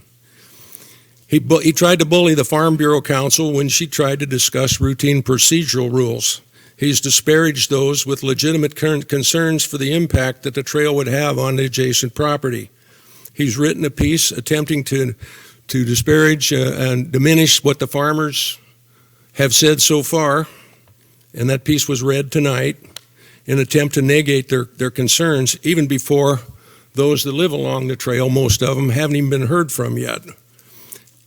The early planning for the trail was done in near secrecy. As I said, it began in 2012. A lot of the people in this room tonight weren't notified in 2018. That's near secrecy. County Council was part and parcel to that deliberate lack of transparency. At a recent hearing, he referred to farmers with legitimate concerns as complainers. So I guess I'm a complainer. My concerns aren't legitimate. A person so conflicted isn't fit to administer the proceedings of an agricultural impact study. The commissioner who appointed him should end this now. The next administrator should be someone that both the affected property owners and the county can agree to. If they both can't agree, they move on and pick somebody that they both can agree to. Even those who favor the trail should have enough pride in Yamhill County to want a quality of government that's completely above board. The taxpayers deserve it, and the voters, the responsible ones, will insist on it. I'll end that probably doesn't going to get you a lot of questions, so I'm done. Thank you for letting me read that. Any questions from the other commissioners? Well, sir, Mr. Hammer, I have to say that I've been at every meeting of this board, and I've never heard remarks like that before. So I just want that. I would like to get that in the record also. So Thank you for letting me get it. And I'm not making it up. So, but I understand you haven't heard those before. Okay. Well, thanks for coming over. Lewis Miller, are you here? Yes, sir. I don't really have a dog in this fight. Well, you're here tonight. Sit down. Tell us your address. Oh, sure. I'd like to. My address is 11540 Finloop Road, Yamhill, Oregon. I'm the location manager of the school bus barn located at the junction of Highway 240. Primarily, I was looking for information by coming here. Like I said, I'm not an owner. We rent from the Belts, so I don't have a dog directly in the fight other than it affects what we do. I need to make contact with someone knowledgeable of the Yamhill Trail in general. I just learned tonight that the plan is to go to the west side of that final property to cross Highway 240. Is that accurate? Okay. Oh, I can't read with those. What is our timeline for construction? One concern. Is construction planned to occur from Yamhill toward Carlton or from Carlton toward Yamhill? Do you want me to answer now? Or should I just comment outside? It's kind of irregular, but we want to get all the issues out and all the answers out. So, key point. If the county council can answer that, I'd please welcome to do that. Chair, we will need access through the property that is leased by the Belts and subleased to the bus barn, but we think we can arrange that with them and not disrupt their bus operation. And so that part of it, to the extent that that is intended to be the first part to be constructed, is the northern end. That's what I thought. We still don't have a full construction document plan to show you. And do we have a timeline and how long that will last? It'll be completed by May 19th, 2020, the Stag Hollow Bridge. That's Karen Martin, our grants manager, sorry. In regards to trail development on Marlene Belt's side, this is why Marlene and them are so concerned about what this means to enter onto the property and come up to Highway 240. If the right-of-way sticks with the trail, the actual, Sir, I'm sorry. I'm getting signals from the back of the room. They'd like you to lean forward, not back. Yeah, I understand. Thank you. If the trail is to travel directly through on its standard right-of-way, it will go right out through our front gate, dividing our property in half. What's that? The west side. I'm getting that point, but thank you. It's a good point. Thank you. With the current plan, if it is going to shift to the west side, it has to come up onto the edge of a large property easement, which is what the bus barn consists of, which means that it will come forward on the right-of-way, correct? And then turn left or to the west for about 80 feet, and then turn north for about 200 feet until it reaches Highway 240. Currently, and with the space available, that is 14 school bus positions, which is a little over 2/3 of the entire force. That's what we've got. They're going to wipe out at least 14 positions, and then the Belts, if they're going to accommodate that, would have to find somewhere else for us to put those vehicles. To your knowledge, those 14 spots, are they on the right-of-way now?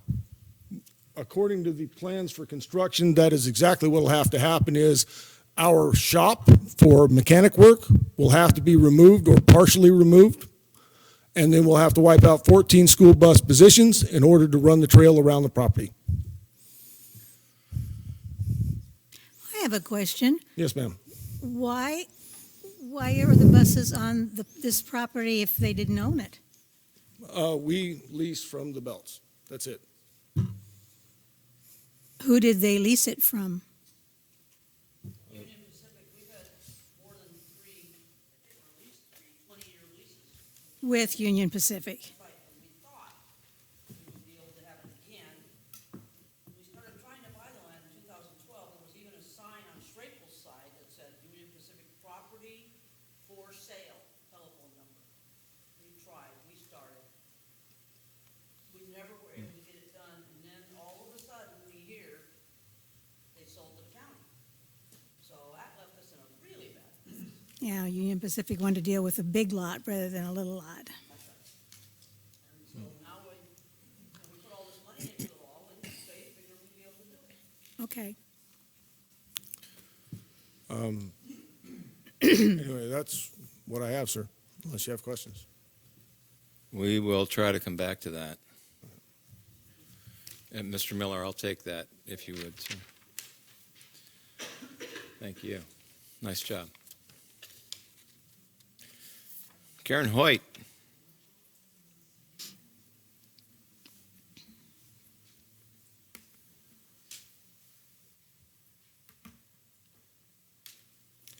Good evening. My name is Karen Hoyt, 16301 Northwest Red Shot Lane, outside of Carlton. And no, my property does not abut by the trail, and I feel for people that do. I may feel differently about the trail if it went right through my property, but it doesn't. I think the trail, I'm in support of the trail. It's a very important part of our community to have open space and to be able to see what is happening around our community. I feel there's a big lack of open space areas to hike and bike for people that live in our community, not just bringing people from other areas out here. Again, if the trail ran through my property and I used that easement property for a purpose, I might feel differently. But I really think with education that it can improve the quality of life for every citizen in Yamhill County. Any questions? Any questions? All right. Thank you, ma'am. Thank you.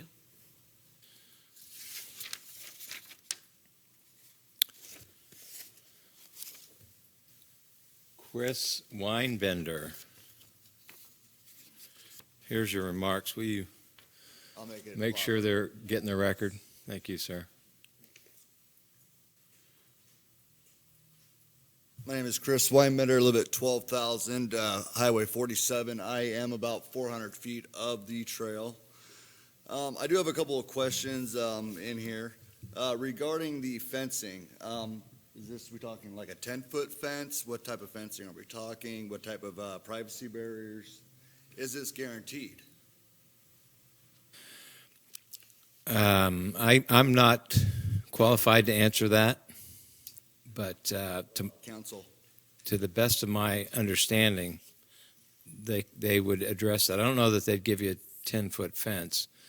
That's a little bit, I mean, Well, we can't build a wall, a 20-foot concrete wall. I do have an alpaca farm, and they are very disturbed by, bicyclists and things riding by. That's a major concern for me, as well as dogs, things of that nature, as well as privacy. There's a reason why I moved out here. I didn't want to be around bicyclists riding past my house all the time. So what are we being guaranteed for privacy? I don't think anybody's prepared to make guarantees. Okay, well, I was just told that they are going to meet with us. When are they going to meet with us? Do we have I Yes. that's what he described. 2.8 trail section. No, 400 feet of it is, my property line is the trail. We intended to talk to you When? I've been there for 2 years. whenever you want to talk. I haven't gotten an invitation to talk. This is the invitation. Okay. So can we set up a meeting? Okay. How do I reach you? Because I don't even know who you exist, who you are, how to get a hold of anybody. I'm sorry, I don't have a card on me, but I will give that information. I would have to agree with a lot of people here that have said this is just seems very secretive. When I moved here 2.5 years ago, I moved back out here 2.5 years ago, my realtor didn't even know this was going in. I would not have bought this piece of property if I knew there was going to be a trail going behind it. We'd love to talk to you. So I guess to make this short, those are a lot of my concerns. I do have one question to the general public and the council. One of the Yamhill pro is about children riding their bikes to school. I'm pretty positive my 11-year-old isn't going to go 3 miles back one way and then back again every day on this trail. I'm kind of curious how many citizens really believe this trail is for our kids to get to school. I don't have, my kids are finished with school. They went to the Yamhill Carlton School District. So I don't know unless we took a survey of the parents there in the school district. I know that's in the literature, one of the big selling features of it, and I highly doubt we're going to see a truckload of school kids walking up and down that trail every day. Well, they might ride their bikes, and being on the trail would be better than being on the highway, Highway 47. Agreed. We Yeah. agree with that. With the junior high being in Yamhill now, those kids aren't driving, but they could sure ride a bike, and the distance is not long, especially once you get used to it. And I think if I think back to those times, I would rather have my junior high son and daughter on a bicycle than riding with some junior or senior high school guy in his car. So that's all speculation. That's all we can do is. Today, I'm a little more concerned about security and safety and possibly having some random stranger out there and my kid at 7 o'clock in the morning or 4 o'clock in the evening as it's getting dark during the fall time, wandering down that trail. We don't know how well it's going to be lit. You're talking about privacy fences. If we have a privacy fence on both sides, privacy is great for me as a landowner. It's not great for the trail because then nobody can actually visually see what's going on the trail. So it's a double-edged sword. Yeah, I don't think we're going to have solutions to everything. It doesn't sound like there's much of solutions to anything. Well, that's why we're here tonight. So We're here to hash them out, but we're not getting any. well, County Council has welcomed you to meet with him and talk about your fencing requirements. But he doesn't even have a business card to give me to reach him. That's obscene. I'm done. I'm sorry. Thank you. I'm sorry, too. Any other questions? I'll take your comments for the written record. Thank you. Mr. Frendenberg, Ed Frendenberg, did I get that close? Did I get that correct? Frendenberg, Frendenberg. I don't have any comments. I just wanted to voice remarks as August said I'm a proponent of the trail. Okay. Thank you, sir. Ben Van Dyke, famous Ben Van Dyke.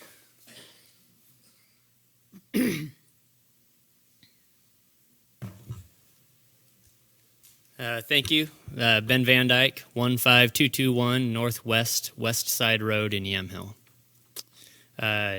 Did you receive my written comments? Mm-hmm. And the whole commission has? I'm guessing. Well, did you guys open your email and see anything from Mr. Ben Okay. Van Dyke? And I won't reiterate those. You're welcome to share with whatever you like. Yeah, there's other points I'll get to, just so we don't have to rehash those situations. But currently, we farm nearly 2.7 linear miles if you count both sides of the railway. Not all of it is in Phase 1, but most of it is. We've made many points in here, and my feeling was tonight was to express what kind of impact this will have on agriculture. And Oregon has done a great job with exclusive farm, with EFUs, allowing farmland to be preserved so that we don't end up in a state where we can no longer farm by what happens to land use laws. And tonight I feel like we have a great opportunity to uphold what was set up with exclusive farm use, and that we have an opportunity to preserve a lifestyle that this county has. And what we're proposing in this amendment is that you're going to allow a place that used to have trains, and I can handle trains. I haven't seen one there. I was born in '80, so I never actually physically saw a train on the tracks, but I do farm near trains now that are active. I have never been turned into ODA for spraying by a train. I've never been flipped off by a conductor. I've never been harassed. I've never been intimidated. And it really doesn't impact the way I farm when a train goes by.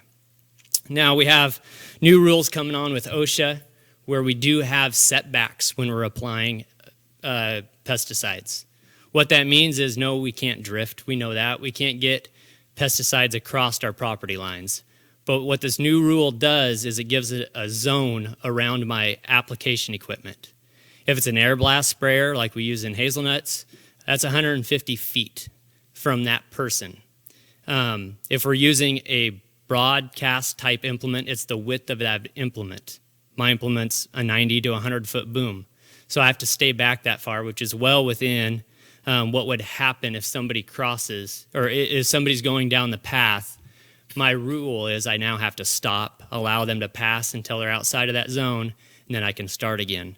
If I'm in an orchard and I come out with an air blast sprayer, I might not see them until I get to that area when they're visual. So does that mean I have to have a spotter? These are things we're asking, for how these rules even work, because we don't know.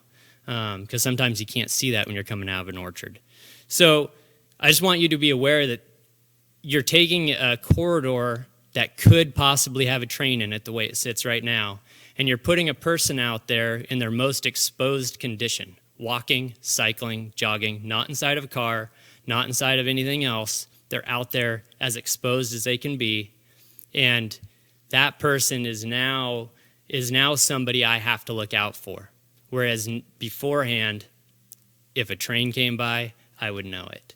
So tonight I'm just asking you guys to be aware of that. The next one is, when council was up here, I was concerned about the way they expressed what they might do, what they could do, what they have an idea of what they're going to do. It's too loosey-goosey. There's nothing nailed down.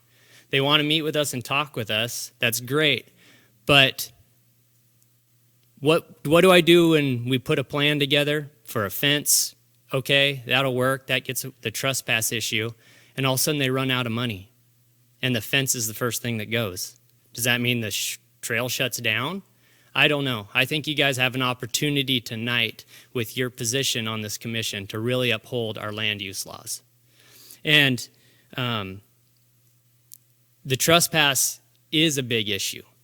And I hope you guys understand that. With FSMA and the new Food Modernization Safety Act coming into play, if we have contaminated product, so meaning if we have a hazelnut orchard, that floor of that orchard is considered an environment that needs to be clean, which I wrote down in there. If somebody decides to leave the trail, let their dog leave the trail, defecate in my orchard, now I have an E. coli issue. So just so you know, trespass isn't just somebody wandering into my field. It's a food safety issue. I don't want to end up like the spinach and lettuce guys in Yuma right now. So please take those into consideration. Do you have any questions? So, your worst year, infestation, whatever, how many hours are you going to be spraying? Grass seed gets about 8 applications a year. Okay. Hazelnuts get 7 to 8 applications. Okay, so let's say 8 applications, and how long does it take you to make those passes alongside the 2.5 miles there that you farm? It depends if I have a headland or not, and which way the rows are oriented. Well, they're oriented the same way they've always been, so. Sure. If it's a headland, we approach the headland every time we come to the end of the field. So that could be during the entirety of the process, depending on which direction we spray. If it's the outside round, with a boom sprayer, it's 1 round. You're correct.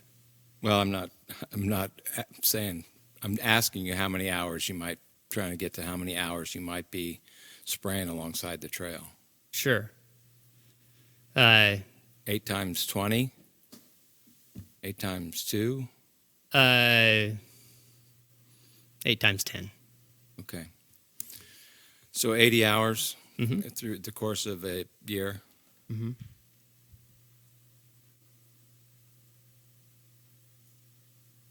Commissioner Sherwood. I just have an off-the-wall question for you. Do you drive in a freeway? Yes, sir. Are you a defensive driver? Yes, sir. So what does that do? You're looking around all the time, right? Looking for somebody else to kill you. Is that right? Correct. That might kill you. So this is pretty mild compared to that, isn't it? I bet you do that. Do you do that every day, driving a freeway, or? No, I live in Yamhill County. Oh. I haven't seen a freeway yet. Now that scares me. I do it every day. That really scares me. Sure. Jim, go ahead. Can I speak for just a minute? Yes, sir. One thing people may not realize, you don't just say, next Thursday at 3 o'clock, I'm going to go spray. Machinery breaks down, you can't get there. Weather conditions. Okay, yeah. Understand. A lot of times, people go to the field to spray, it's too windy, you can't go out. I mean, we are not, our goal is not to go disturb the public. Our goal is to raise our crops. Right. Whether it's harvesting, spraying, whatever, working ground, creating dirt. We are not maliciously out chasing joggers or anything. We are trying to raise a crop. So we can't predict when we're going to do things. Yeah, I think it's, if people say, put up a sign on the trail that spraying conducted, you're going to put that sign up, and as soon as your equipment breaks down, you're going to take it back down. It shouldn't be your responsibility to have to do that anyway. So I think that's untenable to try to do something like that. And I agree with you that you do what you got to do when you can do it. And Mother Nature doesn't wait for any of us. So that's good education for the bike riders, for the joggers, and for the equestrians.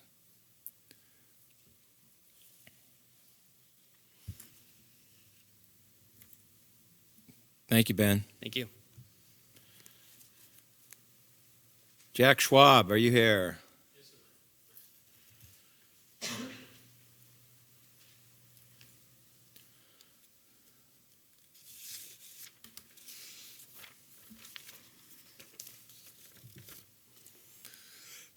My name is Jack Schwab. I live at 323 Southeast Cowles, about 2 blocks from here in McMinnville.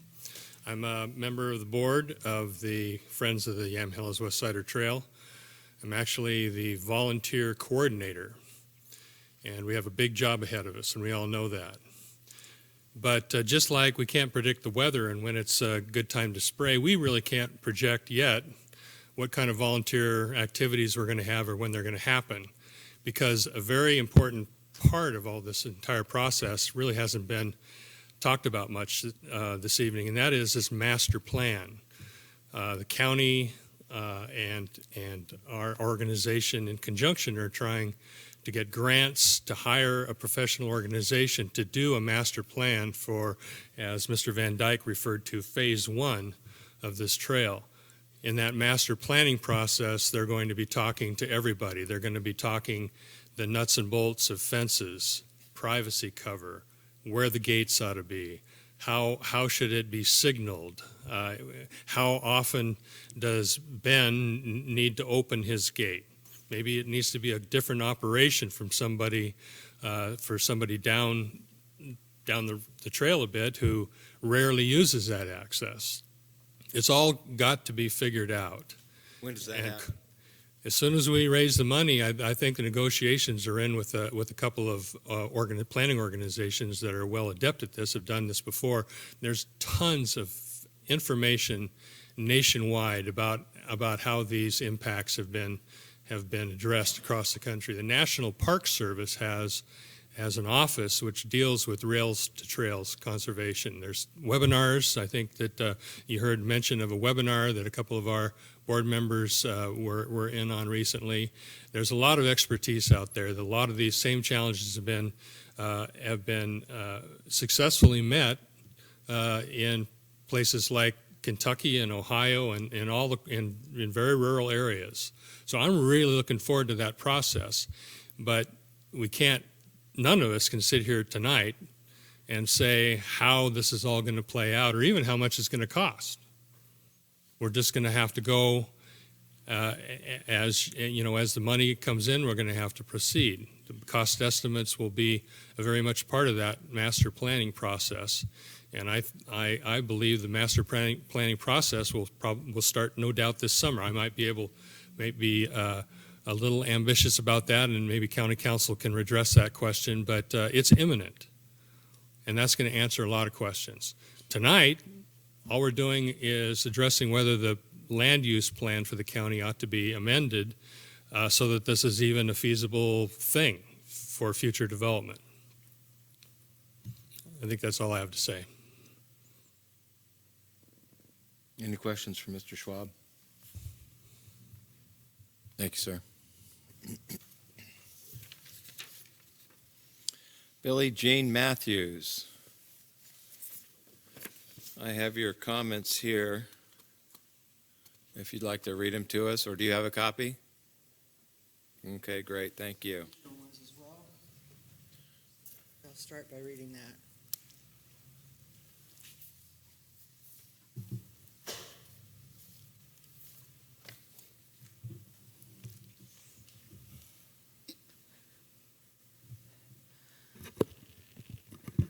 My name is B.J. Matthews, full name Billie Jean Matthews. I live at 19643 Northwest Goodrich Road, Yamhill. My husband is again putting in 14 to 18-hour days, prepping and seeding ground and fertilizing hay and crops already growing. So I am here to express our concerns about the impact of the proposed Yamhill Trail on agriculture. First, a word about your farm impact study. It is riddled with omissions, errors, and inaccuracies. Also, some tracts were omitted, including AF 10 tax lots. AF stands for Mixed Agricultural and Forestry Uses. In fact, some of these tracts are owned by the same person and farmed together. These should have been included.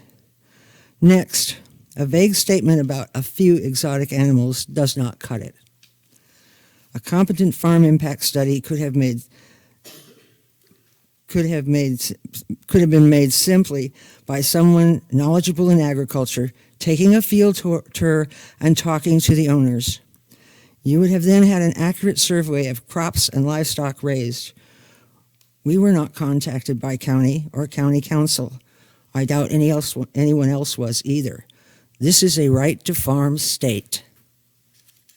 My husband is Gordon Drumgoole. He owns the Sesquicentennial Farm at 15,000 Highway 47, tax lot 3409-400. If you look at the screen, and you see an approximately triangular shape right in the middle, that's 83 acres of a 150-year-old farm. Been in the family for 150 years. The railroad bisects and cuts off about 15 acres of it.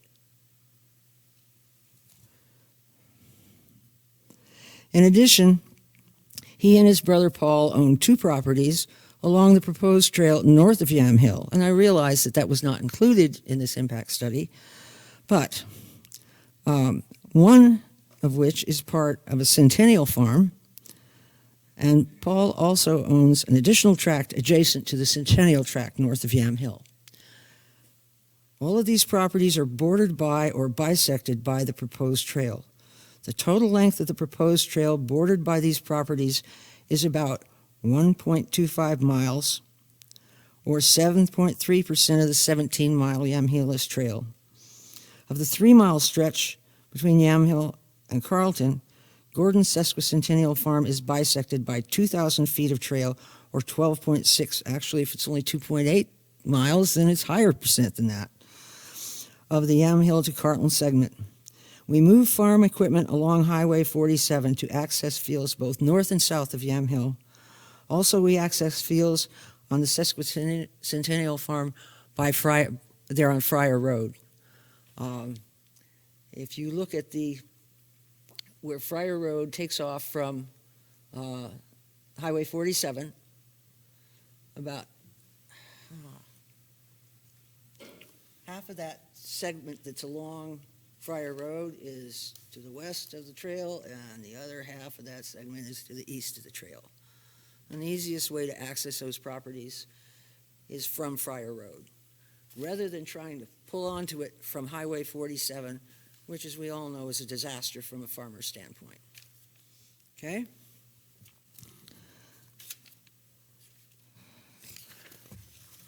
Oh, and I saw something in the write-up that from the county that said something about possible access at Merchant Road or Friar Road.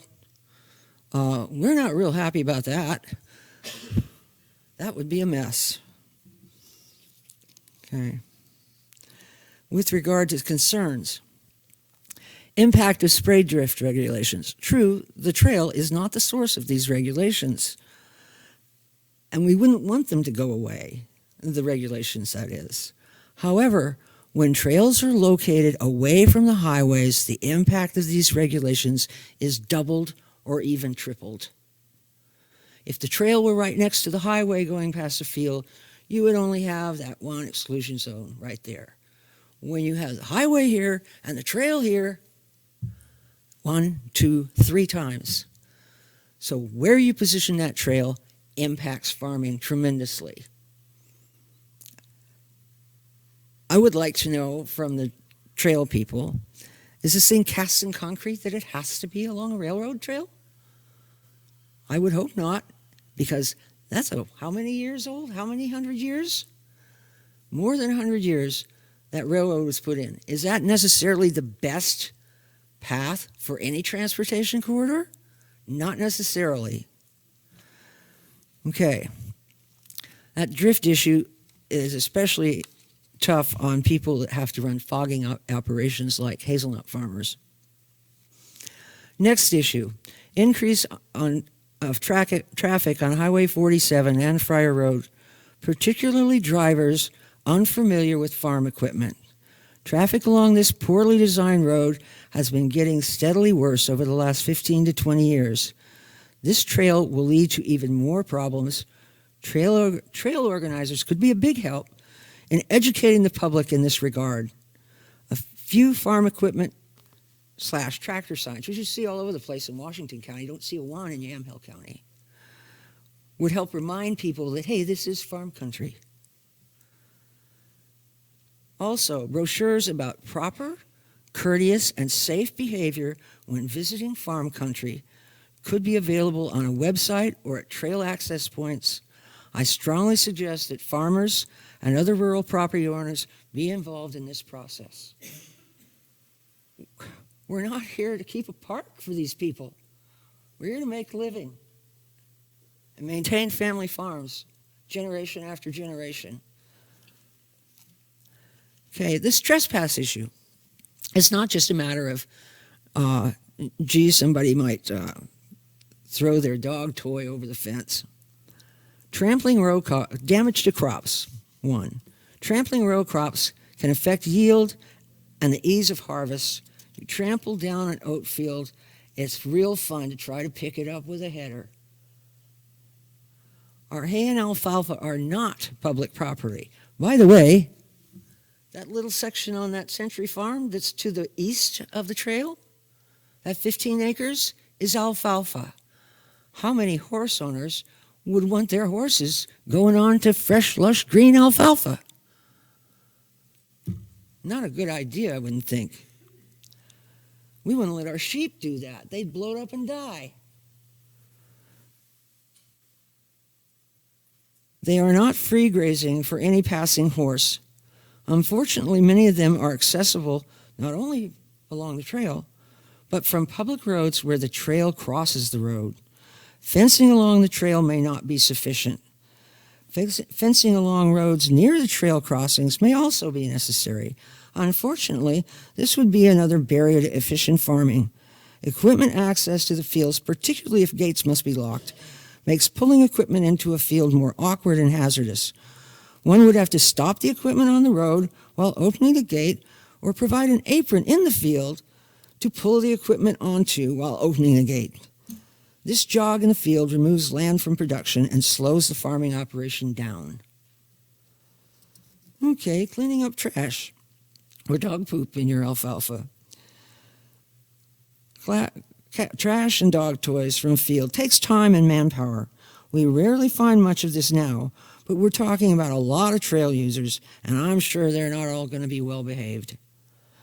I'm sure horse owners don't want to find trash in their hay and alfalfa bales. I know our customers do not. Hazards to trespassers.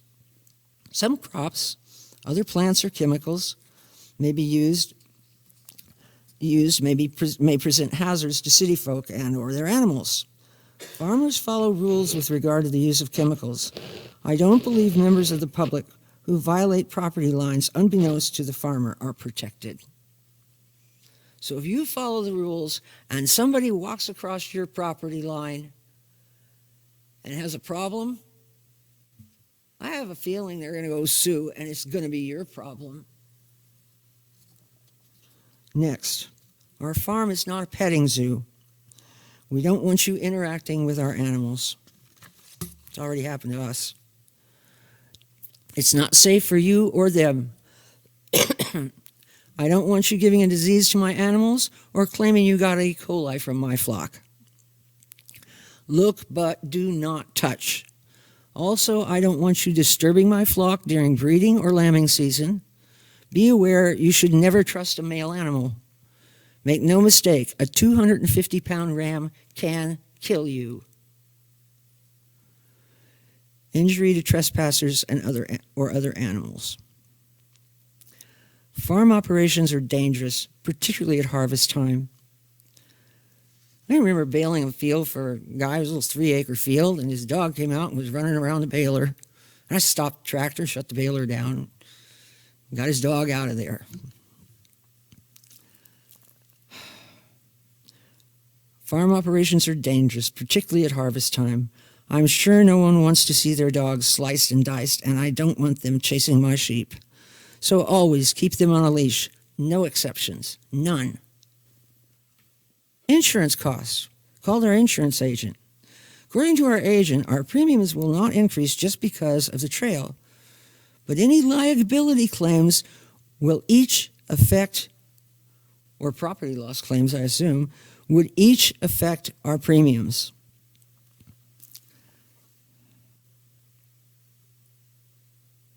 So anytime a trail user damages our crops, buildings, or equipment, or files a claim, our rates will rise. Finally, I suggest the trail supporters and planners, as well as county, start talking with farmers and other rural property owners, not at them. A trail is a good idea if done wisely. I, for one, am tired of hearing cyclists brag about drafting hay trucks up Highway 47 at 50 miles an hour. Trail would be great, but you better include everybody that knows something about this land and what it takes to make it work.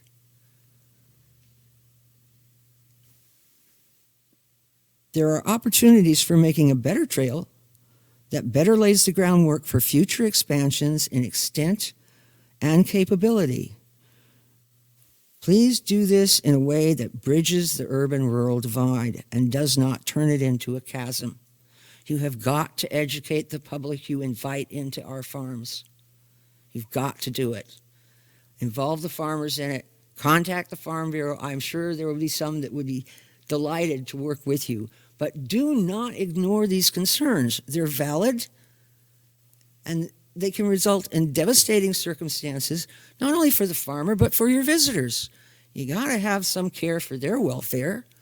You know, I drive through McMinnville, and here comes a cyclist, blows through the stop sign, blows through the next stop sign, pauses at a red light, whips right through it, and then starts to swerve in front of me as I go off the green. Don't tell me people riding with their kids aren't going to do that.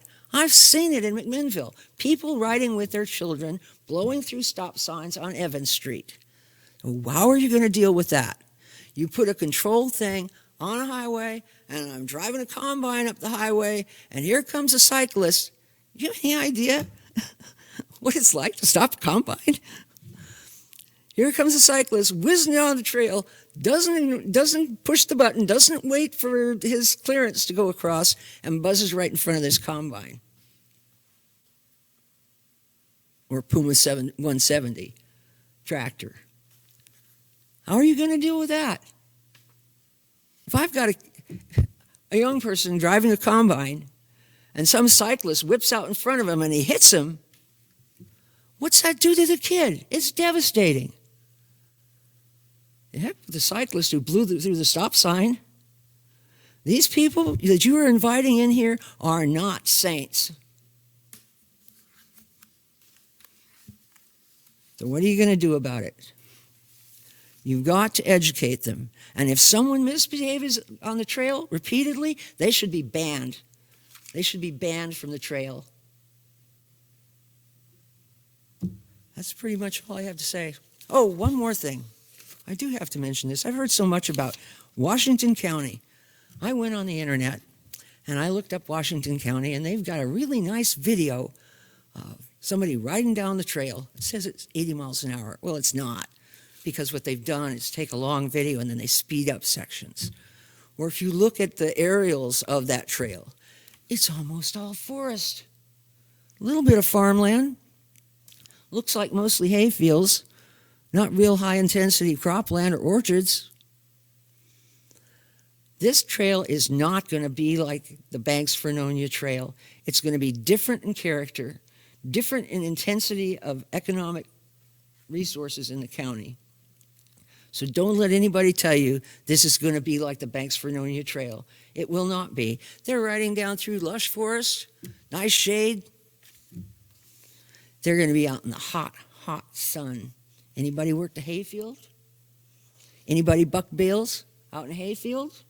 That's what they're going to be dealing with. How many of them are going to come with adequate water? Am I supposed to give it to them? Not likely. Because they'd probably sue me if they thought they got sick from it. So, you invite these people in, you try to make it sound like it's a great thing. Believe me, I'd like to have them off the highways. It doesn't help if you stick them in the middle of my farm.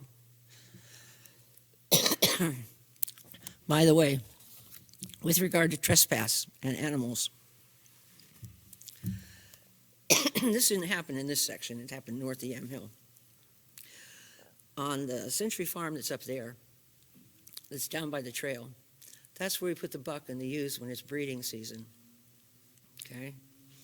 And about the same time that the Yamhill people posted this picture of somebody petting cows on the trail, someone, in this 40-acre tract, there's about a 5-acre paddock set up for the sheep.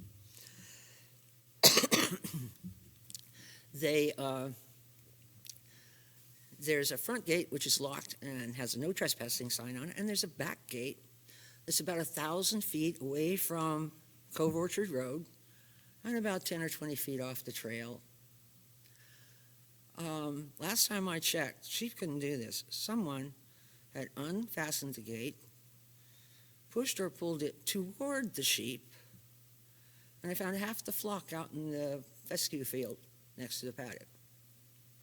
We got no phone call before or after, no apology, no notice that someone had let the stock out. That is not good behavior. And I can't say that it was the Yamhill people that did it, because quite frankly, somebody could have seen that posting of them petting cows and decided, oh, that's a good idea, let's go check it out. I didn't appreciate it. By the way, I have about 27 ewes. This year I have 42 lambs. Anybody knows anything about sheep, you know that's pretty damn good. Okay? That's all I have to say. Any questions for Ms. Matthews? Any Thank you, ma'am. questions? Pardon? Thank you. James McMaster.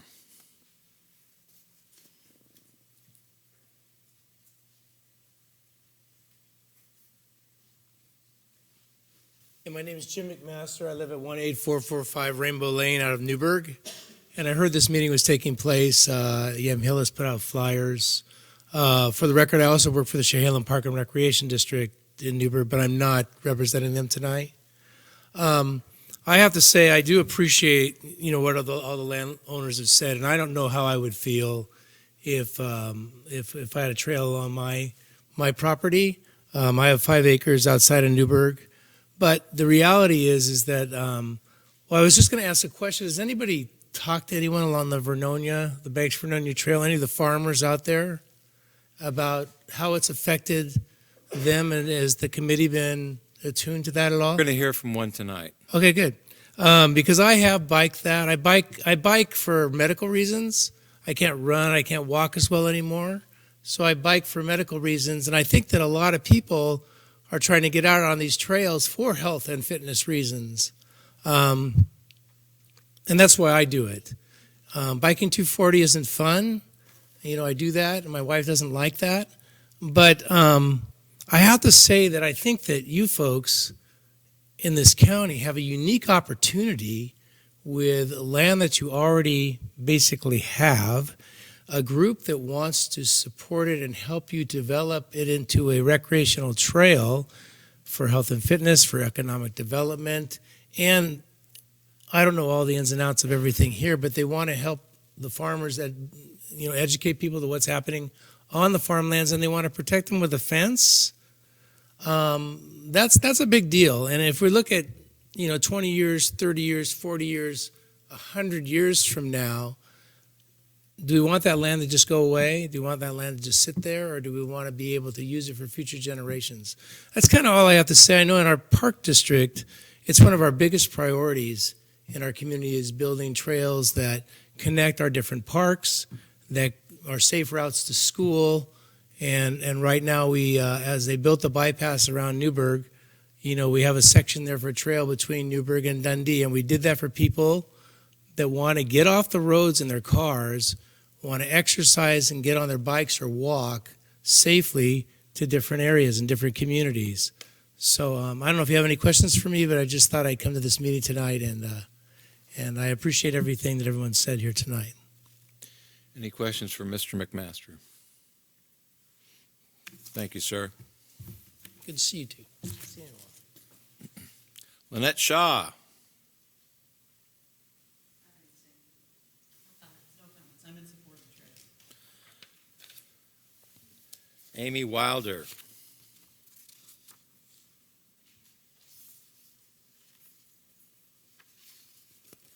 Do you have this letter? I do. Great, thank you, ma'am.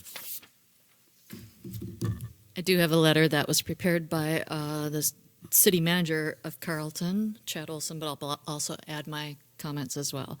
My name's Amy Wilder. My address is 1040 South Park Street, and I live in Carlton. I am a city councilor in the city of Carlton, and I'm speaking on behalf of the city of Carlton. And as I mentioned, the statement I'm going to kind of paraphrase was written by our city manager, Chad Olson, who wasn't sure he'd be able to make it here because of another conflicting meeting. So I've got that. But before I get into that, I'd also like to add comments kind of echoing some other people here today, but adding additional information.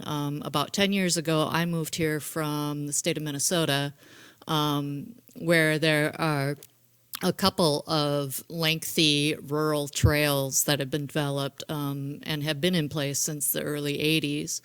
I've been a user of those trails myself, and I was kind of doing a little searching now about economic impact, concerns, and far and away the concerns that were raised by landowners prior to the trails going into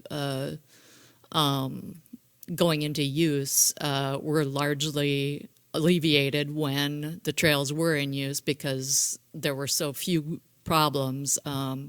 One senator who actively opposed the trail at the time that they were trying to implement it is now quoted as saying, you know, people don't even leave behind so much as a gum wrapper. They're very responsible users.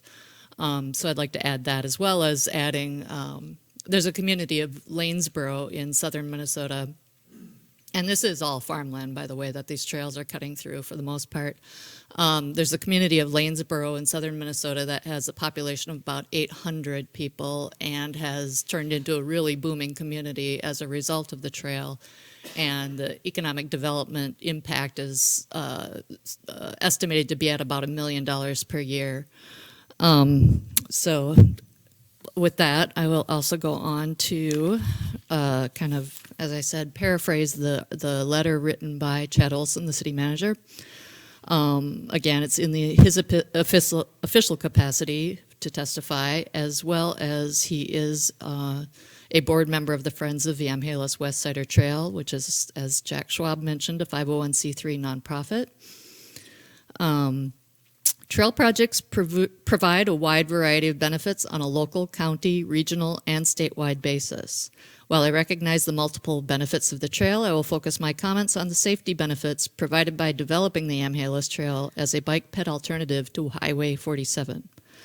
I believe the safety benefits provided by the specific transportation alternative to Highway 47 are crucial to the health, safety, and welfare of our communities.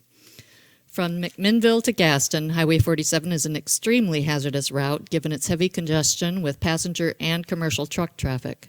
While there are many recreational walkers and bikers on Highway 47, there are also many citizens that are transportation disadvantaged that don't have a vehicle for any number of reasons and simply must bike or walk between Carlton and nearby communities.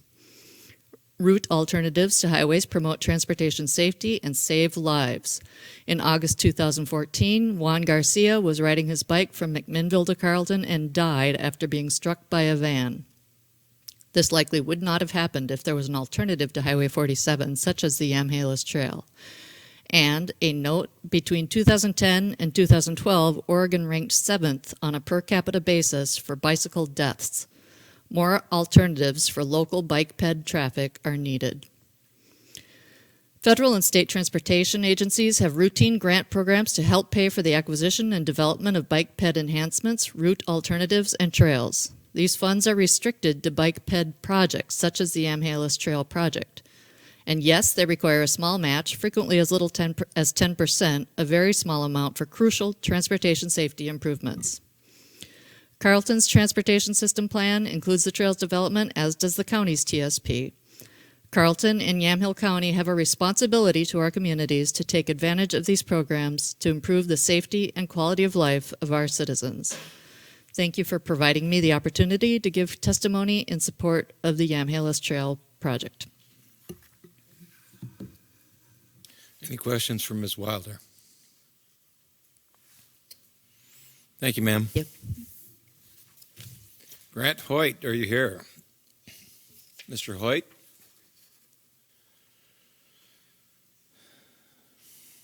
Okay, I'm going to read Mr. Hoyt's remarks. Grant Hoyt, 16301 Northwest Red Shot Lane in Carlton. I fully support the Yamhill West Sider Trail, which will become a great asset to Yamhill County. I believe that issues regarding agriculture and private property can be worked out to the satisfaction of all parties. Grant, we sure hope so. Our county needs more recreational resources such as these that this trail will provide. Anne Marie Anderson, are you here?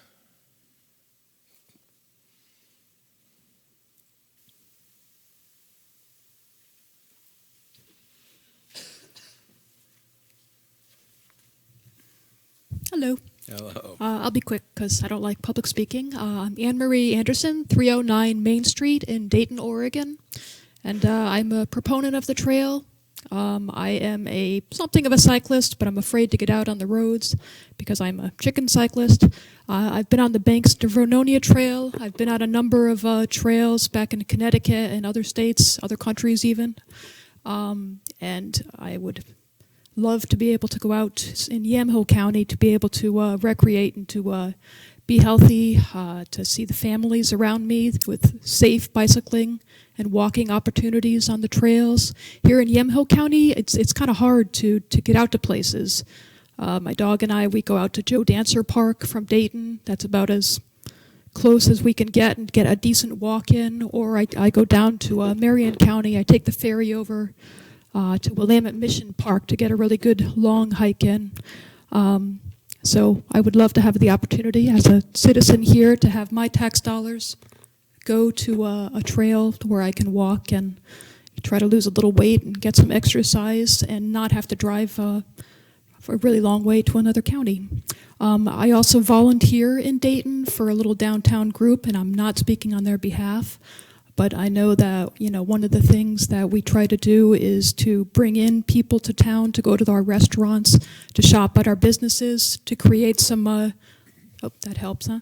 To create some job opportunities for people. And one of the things that we try to promote, is our beautiful country, our food, our agriculture, the wine, and we're kind of short on recreation opportunities. Where do we really have those other than our little city parks and Champuig Park, which is wonderful, but it's not particularly close to Dayton. So I just want to mention that as well. That's where the economic aspects come in. So that's all. Thank you. Just 1 second, ma'am. Any questions for Ms. Anderson? So you've heard complaints or concerns about trespass and about agricultural practices being uncomfortable to cycle with. And sounds like you've had a lot of experience there. How do we mitigate those? I should think signage, figuring out, when the spraying is occurring, putting educational signs about what is being sprayed, about where it should be sprayed. Is there going to be, if there's overspray and there's not supposed to be overspray on, an area that's not owned by the farmer, then maybe some educational pieces about that. The comments about the combine tractors and all that. If you're a respectful biker, I don't think that's really going to be an issue. So put up some, signs encouraging people, hey, you're in farm country, respect the people that are working here, that kind of thing. Okay, thank you, ma'am.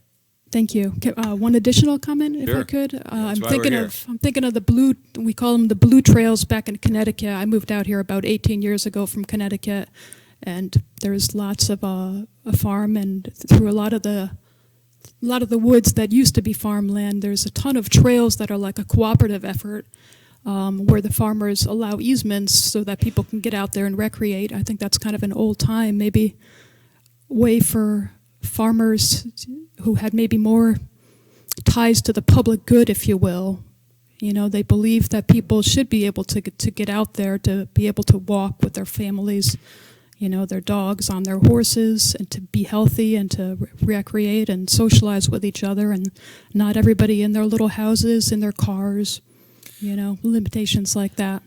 Well, I don't really feel like our farmers are hostile to other people. They just don't want additional expense, be it time or maintenance, to their efforts. I can certainly understand that, but I do think that we have 100,000 people in this county, and I think a lot of people would get a lot of public good, a lot of health and recreational and social opportunities out of being able to get onto a trail like that. So I hope that you'll consider the greater social good, as well as a small handful of farmers where hopefully we can do things that will mitigate, a lot of their concerns. And I hope that a fence along the entire trail isn't perhaps going to be one of the options, because it seems to me that would be super expensive and maybe overkill than to a more carefully considered fence. That was something that was said early on in the meeting. I was a little startled by. So. Anyway, thank you for considering the 100,000 people here in Yamhill County.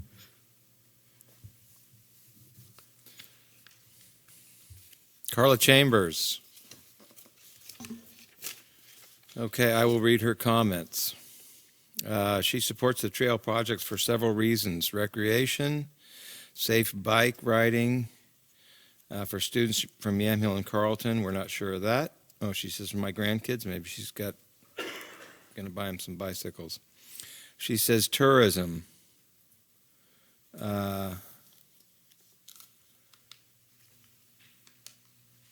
And then I can't quite make out her writing, but she thinks that it's going to be a terrific economic benefit, and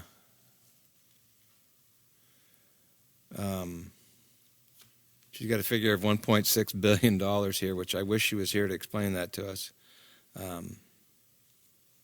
But she's thinking that it's going to be a big, a wise investment. Mr. Steve Wick, are you still here?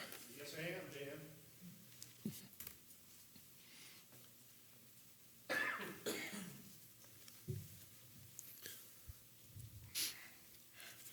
My name is Stephen J. Wick. I live at 29250 Northwest Olson Road in Gaston. I am a farmer.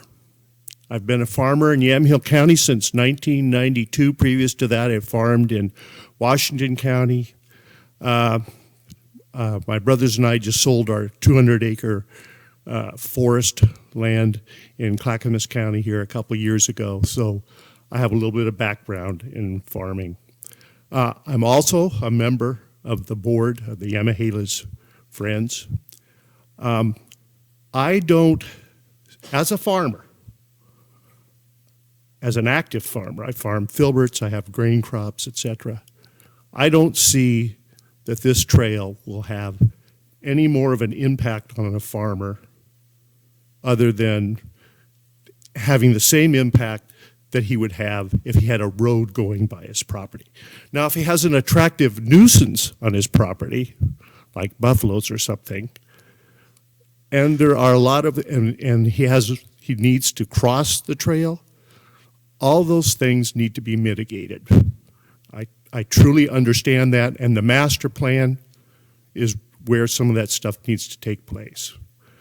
The other concern I have about this trail is the fact that it's going to, I think it's going to be a real asset to promote safety in the county.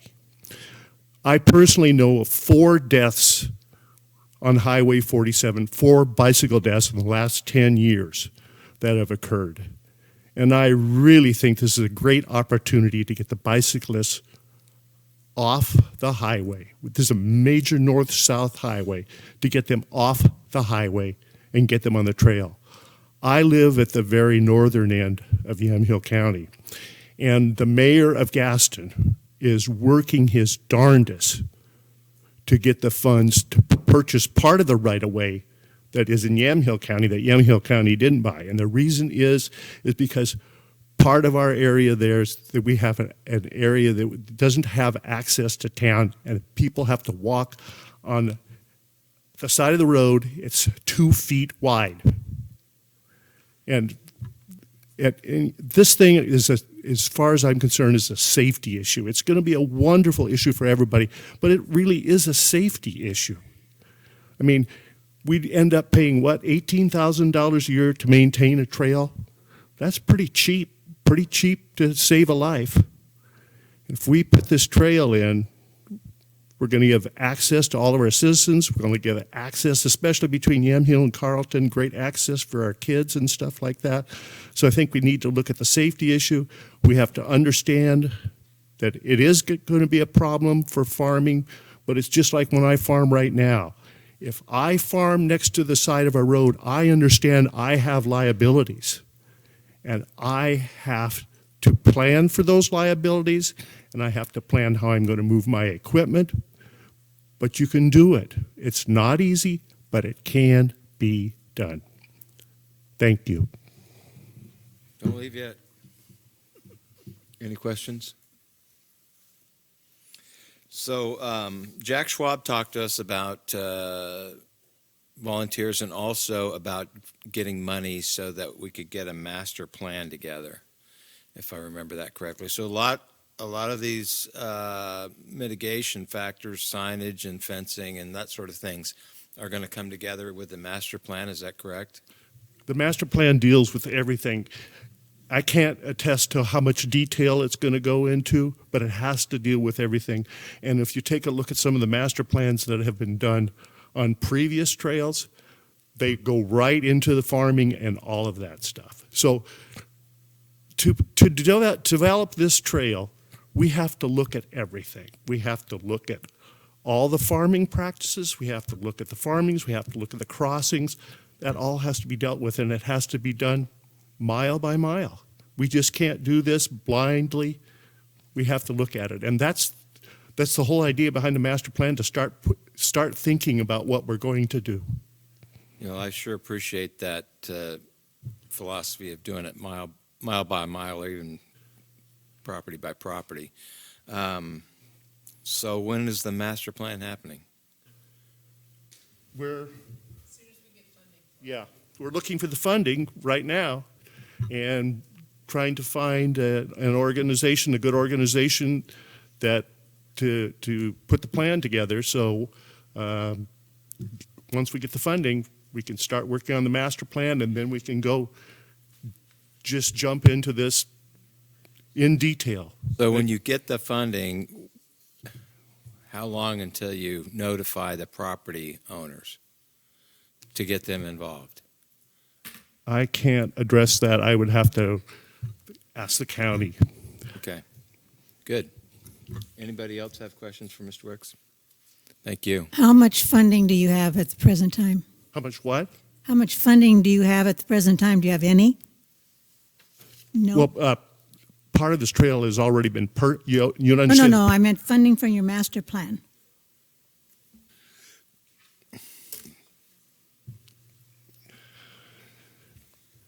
I can't address that because I'm not working on that part of the thing. Okay. But to put this trail together, we have to go out and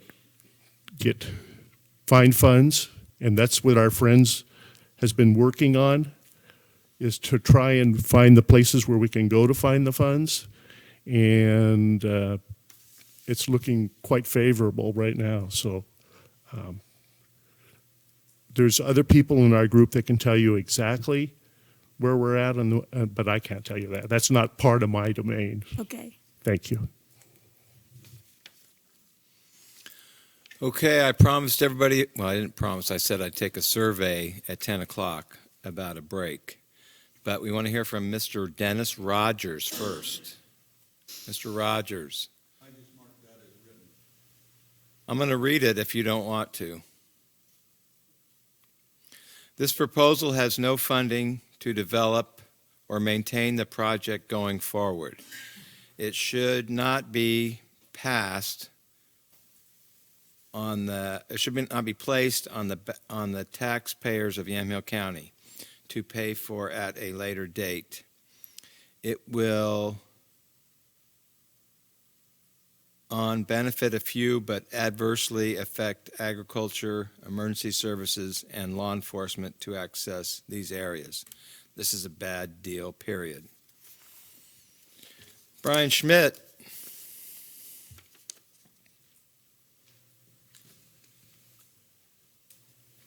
Good evening, Brian Schmidt, P.O. Box 1208, Carlton, Oregon. I have a copy of some letters I'll give to you. Well, may I approach? Yeah, you can approach if you're not armed. Will you read them? Because okay, all right, yeah, thanks. So I didn't realize who you were at first, but then now I do. You're because I was at the high school and I was a tutor for wood shop, which is a great class to be a tutor for, and your son was in there, Andy. Yeah. So anyhow, and I also want to say I remember when the Van Dykes, their sickle bar broke on their combine, and the reason it broke was because they hit this randomly placed oak stake that was jammed in the ground in the field and it took me a long time to figure out what the heck that was. But then one night, I saw someone outside in a different property with flashlights. I went over there and asked them, "What are you guys doing out here?" And they said, "Oh, we're harvesting worms." And it wasn't even their property. And I said, "Well, did you get permission?" They said, "Oh, no, we'll be done shortly." But what they do is they hammer these oak stakes in the ground, and then they rub on it. They play it, and it makes a vibration that we can't hear, but all the worms come out of the ground. But I said that was weird, and then they left it in there. So, anyways, so I have a lot of stuff to say. I'll try to be to the point. I've heard a lot of things tonight that I'm going to stop the trail, and I've researched the records on this. I've researched the Banks Vernonia Trail. I've been on it. I talked to somebody who used to dairy there, and he's now left that area. And I know a lot about when the deeds and how the survey was and the Schrapel's easement that's going to expire really soon. And I also know about the Farm Bureau. They've been presenting letters. This is probably their fifth letter being presented. And they started on this in 2015 asking for a farm impact study, and the only answer was dead silence. And then finally they got a blowout answer. And the blowout answer was, "This is a light rail. Just don't worry about it. It's going to be a light rail, and that's all we're after." They said commuter line to Washington County. So we're like, oh, that's weird. So does Ken Wright know that? That's kind of weird, right? You have all these people working hard for a bike path, and they're not even what's going on here? So that was really strange. But I am a member of Farm Bureau, but I'm not here presenting them, kind of like the CRPD guy. But their position is, let's just follow the law. No one has to be opposed to anything. Let's just follow the law. 215, 296 says that we have a hearing, and then we mitigate the concerns. And according to Oregon law, you have to mitigate the concerns within a reasonable cost, right? And if that can't happen, then the deliberation continues, right? Like maybe up to 3 months or something. Isn't that how long controversial things like this usually occur? So we're hoping really to get that. I don't think the Van Dykes or myself or anyone else who farms along the trail is want to kill the project. We don't want it, but if you guys want it, we need to follow the law and work the process. And so I'll just go through the letter, and then I'll be quiet so you can ask me questions. So first thing is, the signs. Those are funded by Farm Bureau. I think they're great, and they're trying to get that more out there. So, farmers who want them. Okay, so here we go. So please see the Farm Bureau's letter. It captures a lot of my concerns. Also, I'd like to request that the record be kept open for at least 2 more weeks. So I've heard a lot of new material here today. No, we're not. This is a legislative hearing, and we can't do that. And also, we can talk about whatever you want to talk about tonight. Okay, thank you, Mr. Armstrong. So I currently farm small herd of beef and grass milk dairy. It's kind of a new thing that is called Grass Milk. Organic Valley down there, where I just started working, they have a new product line. And then I also have a little flock of sheep, and all my lambs died. So BJ, that's awesome that yours are doing pretty good. I had 9, and they all died one at a time. Okay, so I have pasture on both sides of the railroad grade, and I lease the property. Okay, I'm a renter. I do not own property along this railroad grade. And if this goes in, I might leave. We'll see what happens. Okay, I looked up the Banks Vernonia 911 records, and they only go back 2 years, and from the Washington County Sheriff's Office. And I saw a lot of people had dogs lost. They just call in 911, help me, I can't find my dog. And then they had one bull got out and escaped and ran down the path. And the sheriffs thought that was kind of weird. They had to go help catch a bull. But I just saw if a cow were got out in my property or where I lease, I would be very worried, depending on the kind of dog that it is. So I would like to have some fencing or a gate or something, like 6 foot tall fencing, chain link that they can't get under or something like that. And also, when this video, Yamhill County was making a video, they went out there and they pet my cow. They pet my cow. I have more than $2,000 invested in it, and they pet my cow. And not only that, they put it up on video during their presentation. Then I objected to it, and then 2 weeks later, it comes out in a video, and that video is posted on the Yamhill County website. And I've complained, and it's still there. So, I don't know. But I'll try not to complain and be too negative here, because I think we all want solutions here. Okay, so I don't want the trail, but if you do, a security fence along my farming area and beyond both ends with a push-button gate to cross my herd over twice a day safely without being a huge time and energy suck. I don't have time to waste. There is no fencing material spelled out in this farm study and no specific location specified. If this is a real farm hearing, we would be hammering that out. And so so I don't understand the time constraints. Mr. Armstrong, if this application does not spell it out, then will you specify a fencing material for them, for the trail applicants, that a dog cannot crawl through, under, or over and push button gates at the trail applicant's expense? To do otherwise would be a huge time and safety draw to me. Also, I do not have access to water on the other side of the trail. The pasture is on both sides. I would need to install additional water trough if there's going to be a gate, unless we can do cattle guards. I don't know what bikers think about that, but that might not help with the dog issue. And so I need a way to get a water hose across. And actually, the Banks Vernonia Trail, I do see somebody putting a garden hose across the trail there. Why do we call it a trail? It's a road. It's straight, you know? I don't know why we do that, but okay. Okay, so where is that in the application? I've met with Primozic and Mr. Sadlo and Mr. Friday and Mr. Bonish, and I'm sorry if I mispronounced your name, Christian, and a bunch of other people, and I'm not getting anything anywhere. So nowhere. Okay.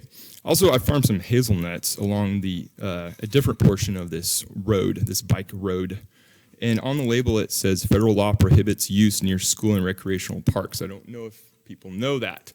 You know, we read our labels, and it's got, like, loads of stuff on there. Well, that's what it says. And I asked Mr. Sadlo about that, and he never got back to me. So I don't know. I know he's got a lot on his plate, but what do I do? And then I was told, well, this isn't recreation. It's a transportation corridor. Then I went to an ODOT meeting, and Mr. Craig Pope was there, and he asked Primozic, what is a transportation corridor? That's a new phrase to them. That is not an official phrase. Mr. Primozic just made that up, okay? There's no status as far as I know, okay?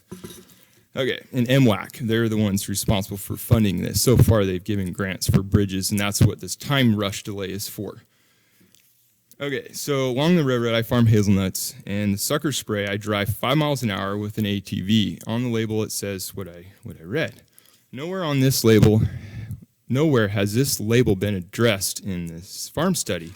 What are my choices? It is, you know, Right to Farm says that this has to be mitigated. So do I find another spray? Do I clip them by hand? You know, what do I do?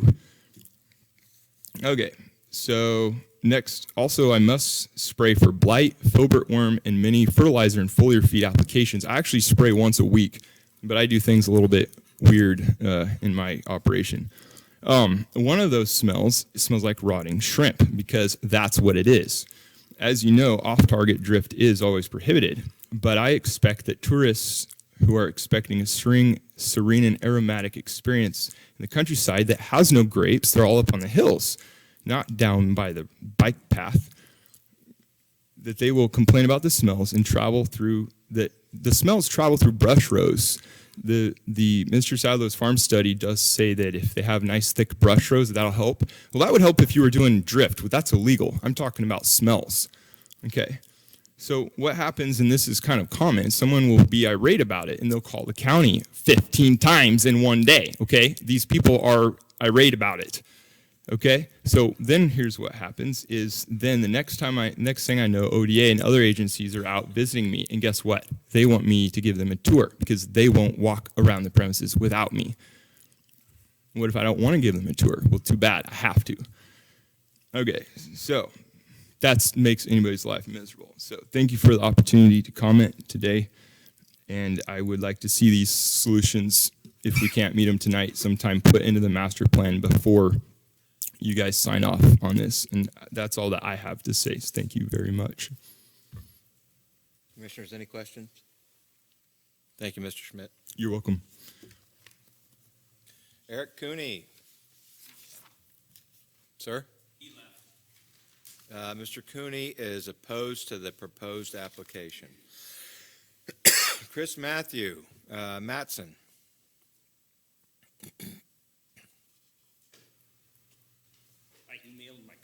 Earlier today. I don't know if you guys got. Well, sir, busy day, and yeah. Go ahead, please. Let us know what you want us to know. Okay. My name's Chris Matson. I live at 20751 Cove Orchard Road, and the proposed trail will bisect my farm. I own property on both sides of the trail. I want to ask, though, how can the permittee do their own impact study? You know, the county did their own impact study and said, hey, there's no problems. I don't know if you guys would be open to like a third-party, non-biased group to do a impact study versus just permittee doing their own thing. Like to see it delayed, or at least the talk about of having somebody else look at some of these issues. And also, the county purchased this abandoned right-of-way and did not receive title insurance. There's pending litigation right now on who technically might own this land. I don't know if you guys should move forward until maybe that litigation has been determined.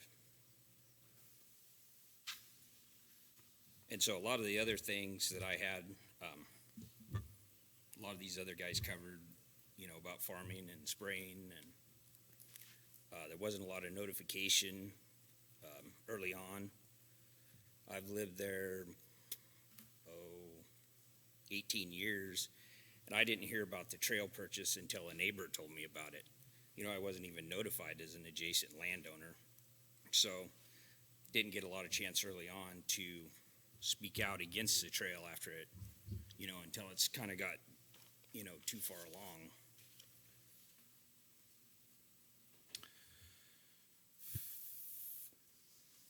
I live on the trail, and I remember getting a notification a number of years ago,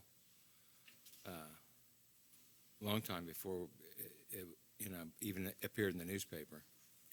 And we did not, and there's been meetings with the county commissioners where a lot of people never even heard of the trail. It's been more word of mouth.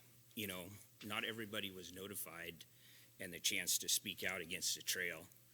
A lot of the bicycle clubs here, and they're speaking out for it, but they were all part of the process. The adjacent landowners were not. And I think you've heard several people here that live along the trail have said that same thing. So it's kind of new to a lot of people. I've been to a lot of the meetings. I've seen a couple people here that I've never seen before that's like, hey, we just heard about this. So the notification process was terrible. But I mean, and I think also like I think the Planning Commission just denied some solar to save Oregon farmland. If you put bike trail kind of in that, it's the docket G01-17. If you take out solar array and put in bike trail and read it, it doesn't look like it really fits. The whole idea is to preserve farmland. This is 12 miles of at least 60 feet wide. Yeah, but it's had gravel on it for 100 plus years, and it's been compacted, and but it could still be farmed. What would you grow there? What would you grow there? And would it be cost effective? Maybe. What about, why couldn't you grow grass seed or hazelnuts once you ripped it? If adjacent landowners had it. Well, I don't have any experience growing. Right, but I mean the ballast in gravel. The majority of the ballast is gone. It's not like there's 6 feet of ballast on it. It's still farmable. It could be turned back into farmland. Paving over it doesn't seem like a way to save farmland. It'd be difficult to pave. I mean, it would be, I guess, pretty easy just to set the tractor on autopilot and race it down there, the number of miles. No, I'm saying why pave over it when somebody could farm it if the idea is to save farmland? Okay. Well, I guess I'm not with it enough to answer that question. Anybody? Well, it was owned by Union Pacific, and they're not going to sell it to individual farmers. They just don't work that way. Well, they did sell some pieces. I think Ken Wright bought 3. Lee Schrapel bought 1. How many acres was that? I don't know the exact acres of it, and up north, there's towards Gaston, there's at least 1 more.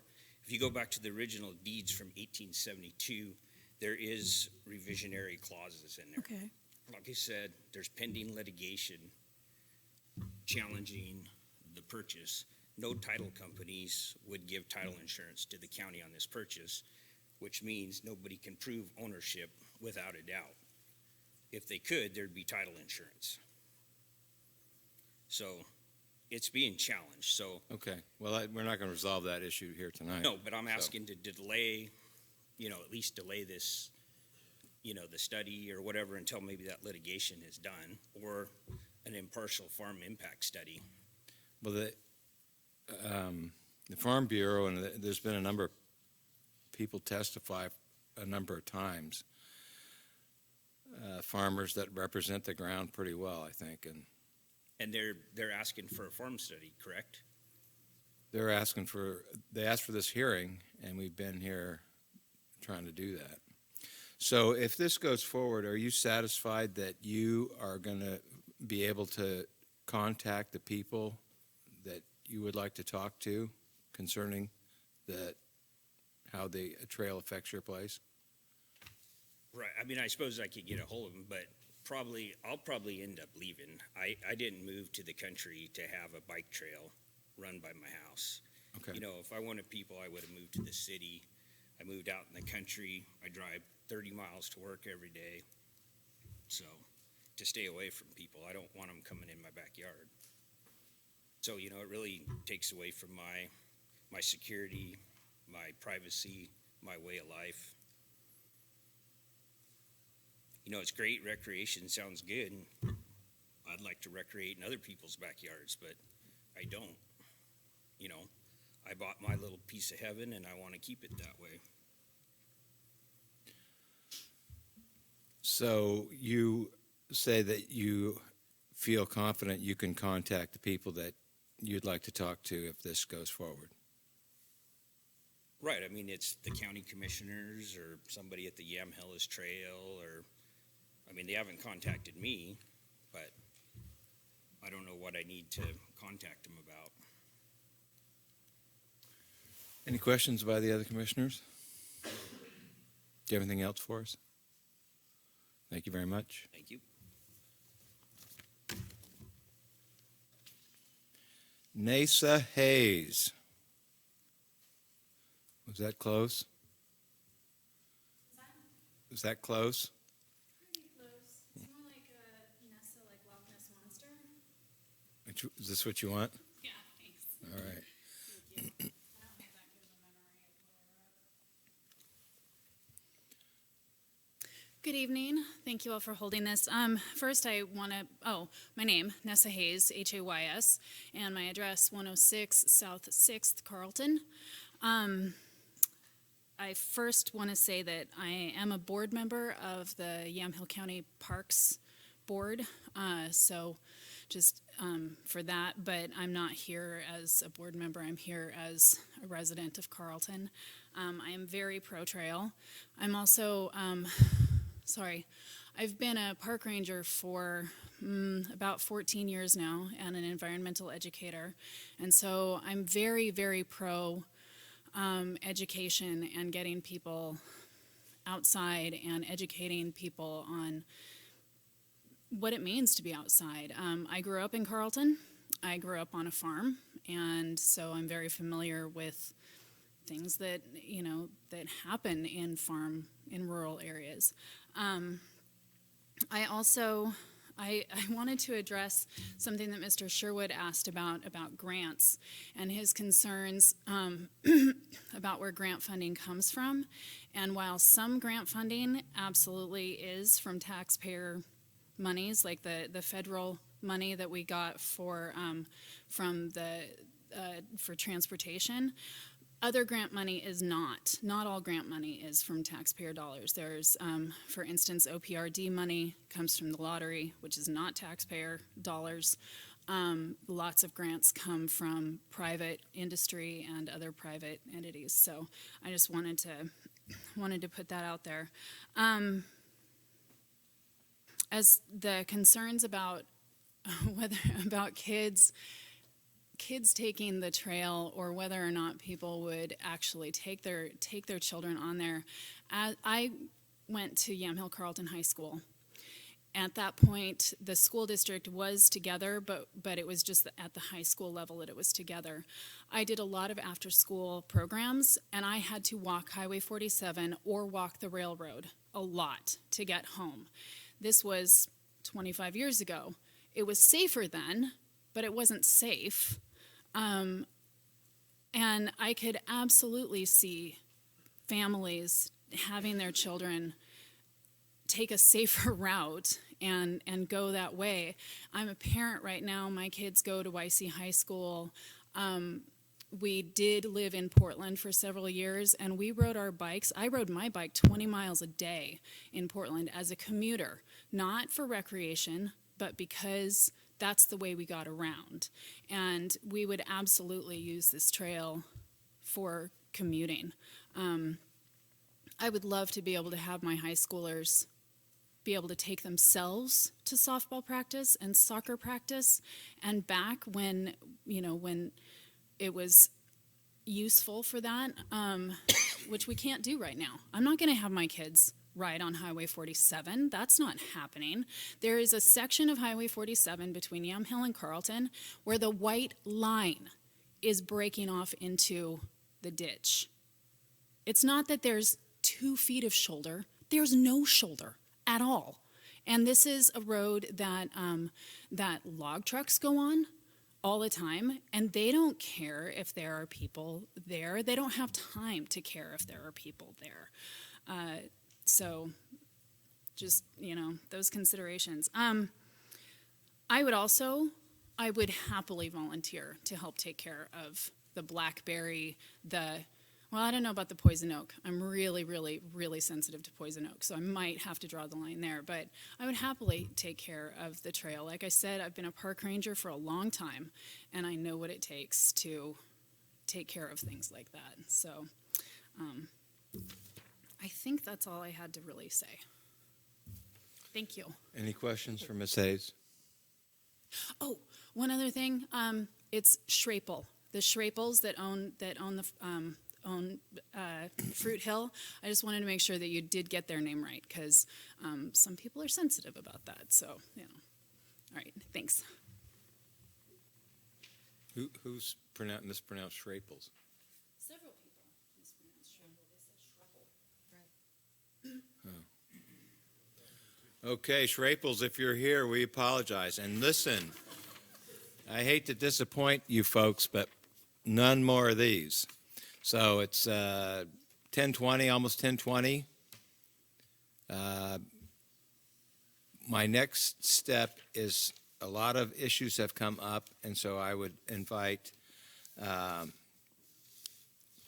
the county administrator and the county council to come back up if they thought that they could answer some of those questions. Or we could take a break first.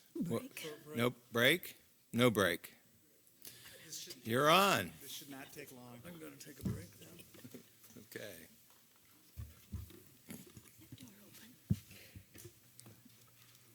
Todd Sadlow again.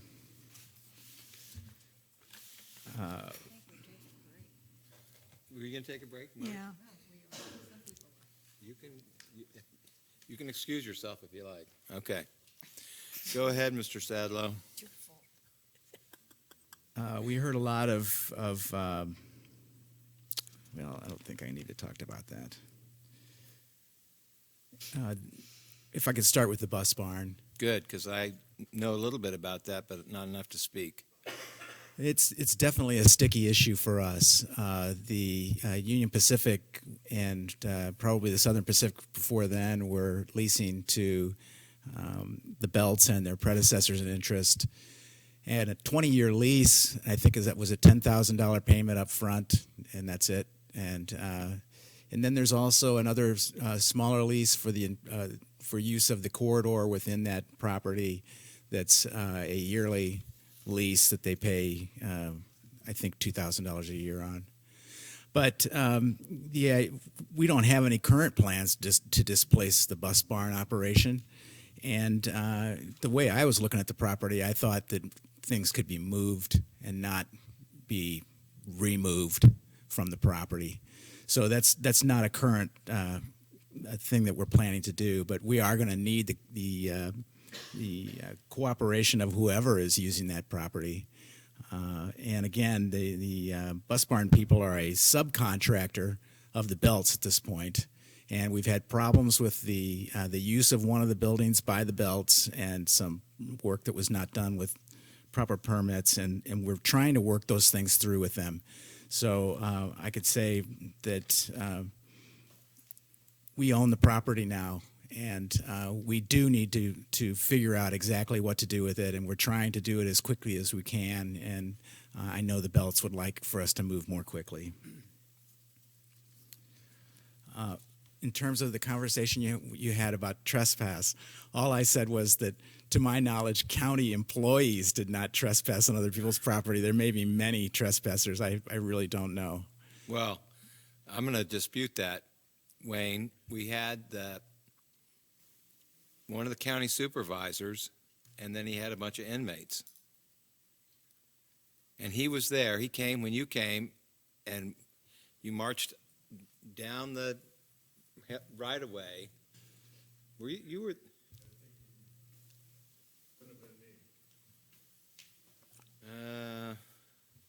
I know I was on the trail one time with Jane Mercer, and we were looking at a part of it up by Cove Orchard, and a gentleman who has horses out there walked up to us and said,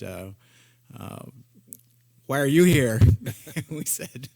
She said, we have the right to be here. How about you? So it was kind of my property rights and your property rights, and he agreed. All right. I'll defer to my. And I guess what I'll get back to is they may the landowners out there might see people on the corridor, and they really should be asking, do you have the right to be here? Has Yamhill County allowed you to be here, and to get an explanation for why they're there? Because we're not generally allowing the public to just wander in and out of there, and I think rely on the residents to tell us whether there's something going on the corridor. Because there's no signage. Because there's no signage.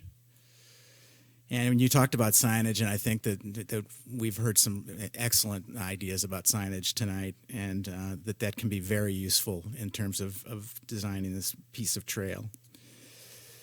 You also heard from some other landowners that are on other parts of the trail that we're not developing right now, and I'm not discounting what they say, and that would be like Chris Mattson or Brian Schmidt.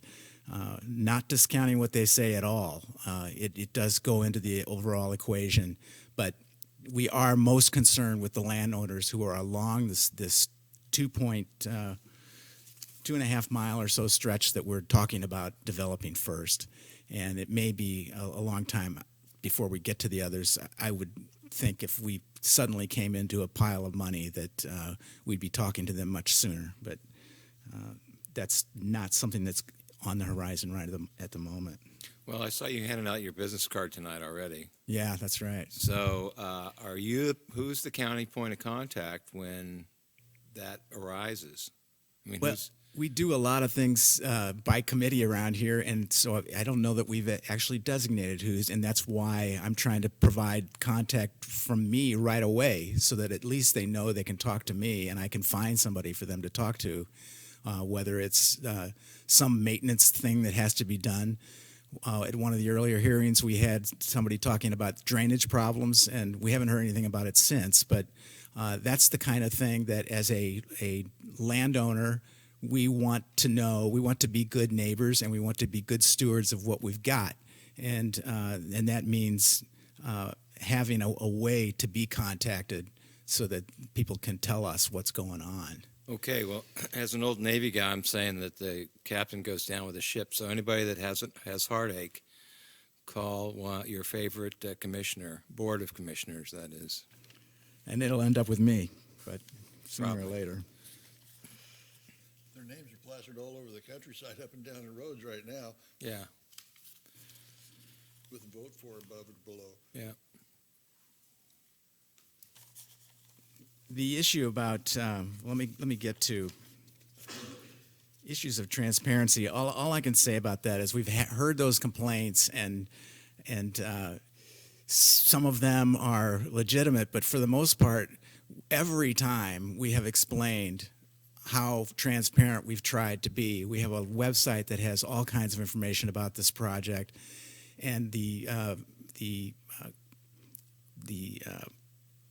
handout that we placed outside has a lot of information that outlines the kind of public input that we've we've gotten so far, and as we've tried to say tonight, we certainly don't believe that that's the end of that. We are expecting that we are going to have a lot more, especially contact with the people who are on this first segment.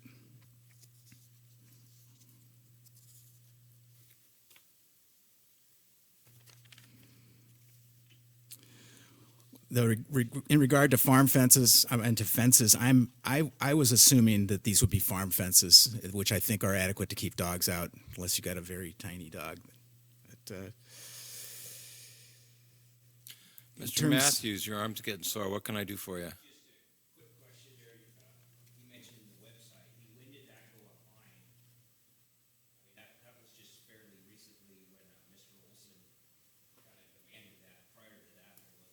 Go ahead. I can help with that. My name's Ken Huffer. I'm the Deputy County Administrator.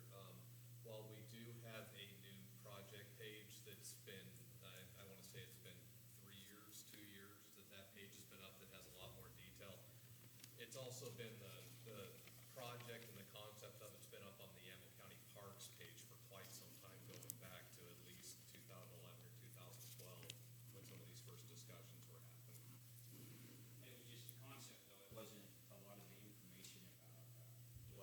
Mr. Matthews, I don't think they can provide information that they don't have. So if they have a concept, that's the best they can do.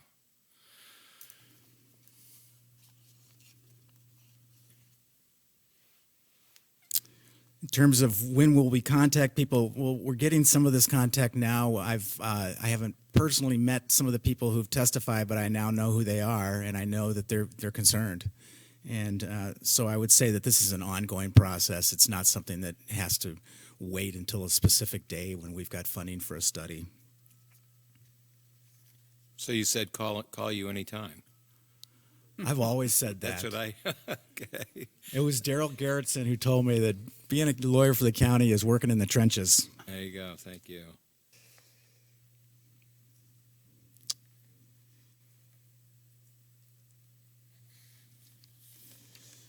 In terms of this idea of a farm study and whether it's appropriate for a lawyer for the applicant to to draft farm findings, you could say that you want a farm study. There was no requirement in the law that we do a farm study. There was a requirement in the law that we were pointed to by the Farm Bureau that said that we were supposed to adopt findings to address the farm standards.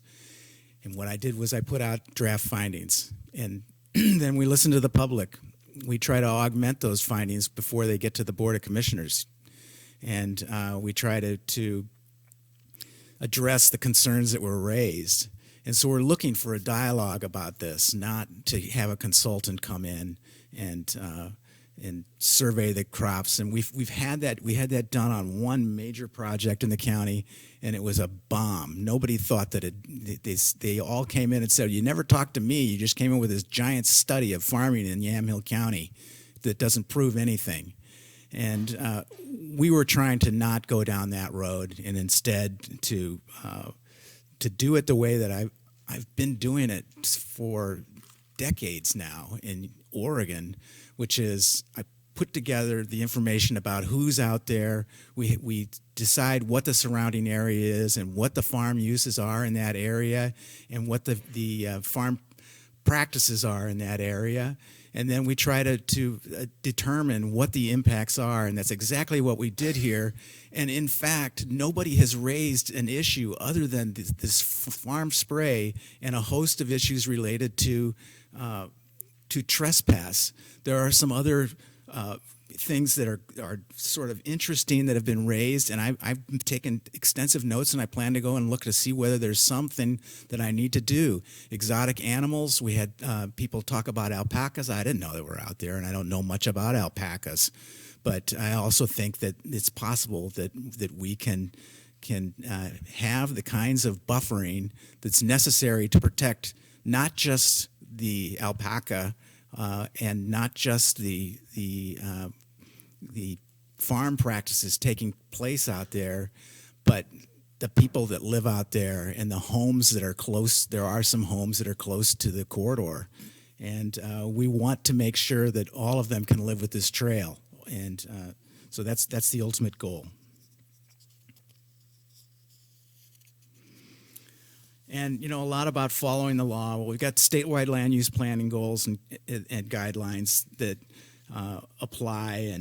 And, you know, we've got the agricultural lands goal that we are seeking to address through the farm findings that we're hoping that will be adopted.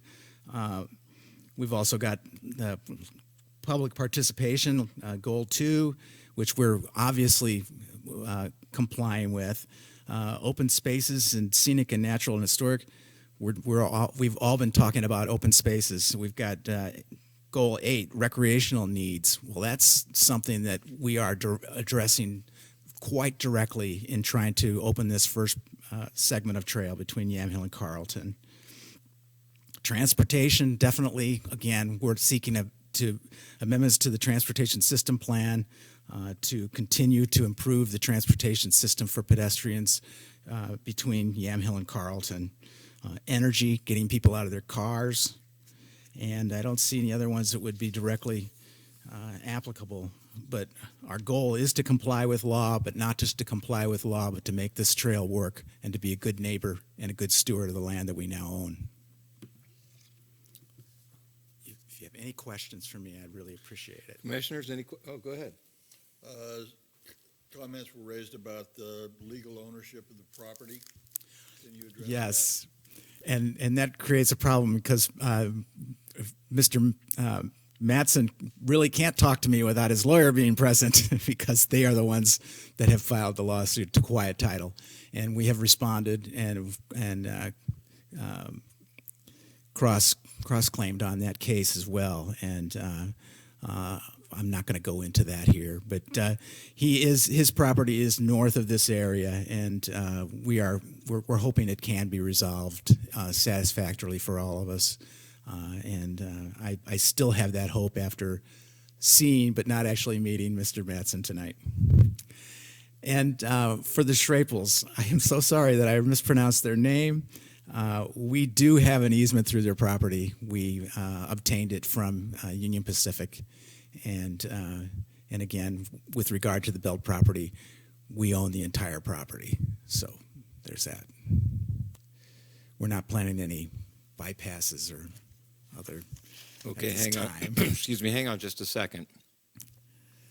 I am out of order here. This is extraordinarily unusual, but does anybody else have anything to say that hasn't already been said this evening? Oh, Matt, go ahead. I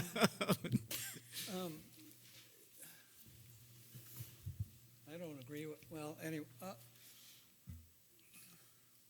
I would really like to know some of the costs since I'm going to be part of the tax things, but that's really not what we're supposed to discuss tonight. I think it's the farm impact. And in the proposed ordinance, it says, we will hopefully demonstrate that the trail uses can be made compatible with farm uses and farm practices. So does that really demonstrate that we've even mitigated any kind of an impact on the farm uses? And the reason I'm saying that is because I can remember hearings that we've had with hotels and wineries and their events. It was all about impact to farm ground. Wineries actually went to the legislature and got a special law passed. And I'm saying since private people have to prove that they don't impact farm ground, shouldn't the county have to prove that too? And I'm not satisfied that you've done that. That's fine. Then you would be voting in accordance with your belief. But the quality of the findings that we have adopted are no different from the quality of findings that I've had adopted by you guys over the years, over and over and over again. And if there was ever a question of something that I was close to not meeting in Yamhill County's ordinances, it wasn't the farm standard. It was usually compatibility or some other issue than that. And it's because in this county, I think this has been true for a long time. The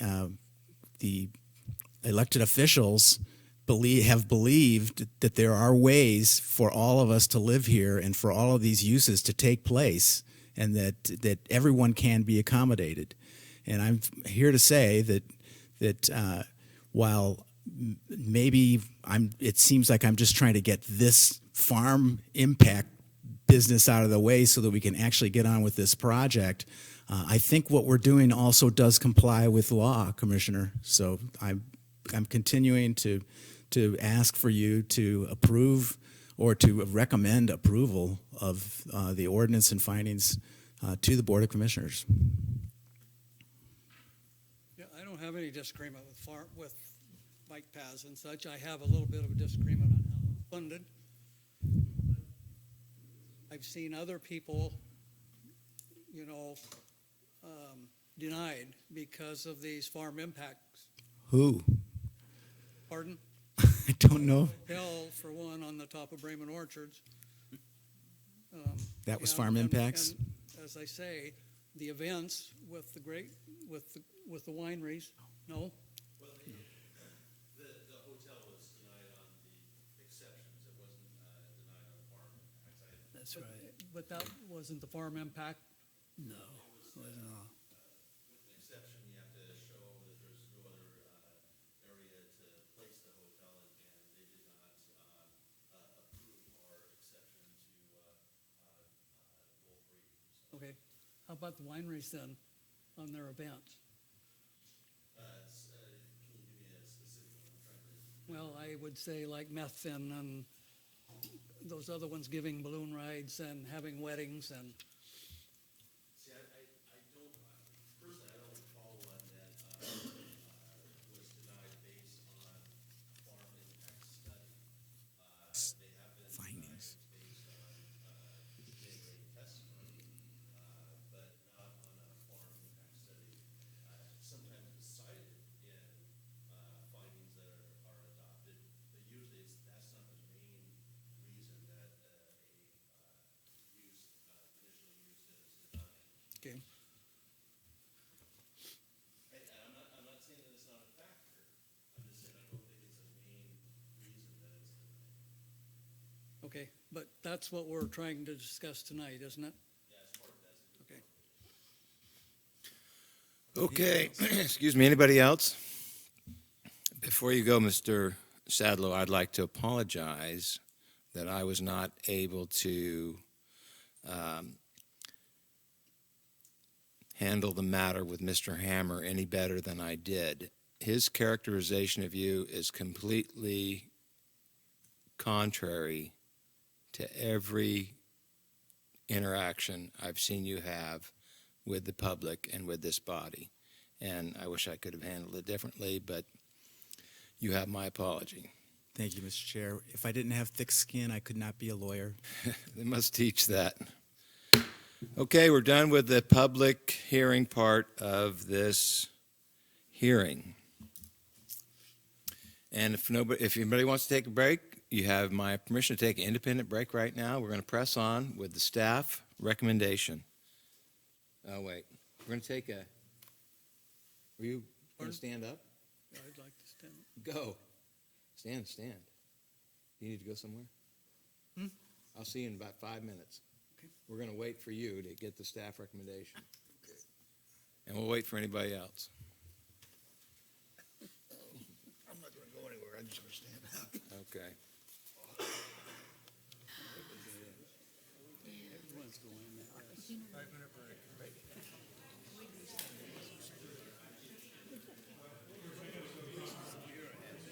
I don't know if you can do that. The public hearing is done.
Planner Armstrong. No relation.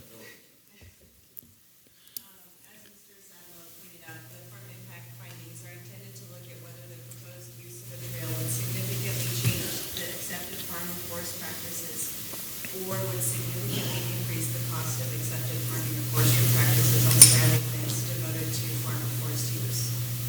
Over the last several years, there have been multiple open houses, design workshops, and a public forum that was hosted by the Board of Commissioners. And these all allowed the public to weigh in on the project, collect information, assess potential issues, and provide recommendations to solve those issues. Based on the information submitted, the potential impacts to farm uses identified to date can be minimized through appropriate design and management of the facility. Based on findings, this facility would not significantly change or increase the cost of accepted farm and forest practices on adjacent lands. Therefore, staff recommends approval of the proposed amendment to the transportation system plan. Thank you.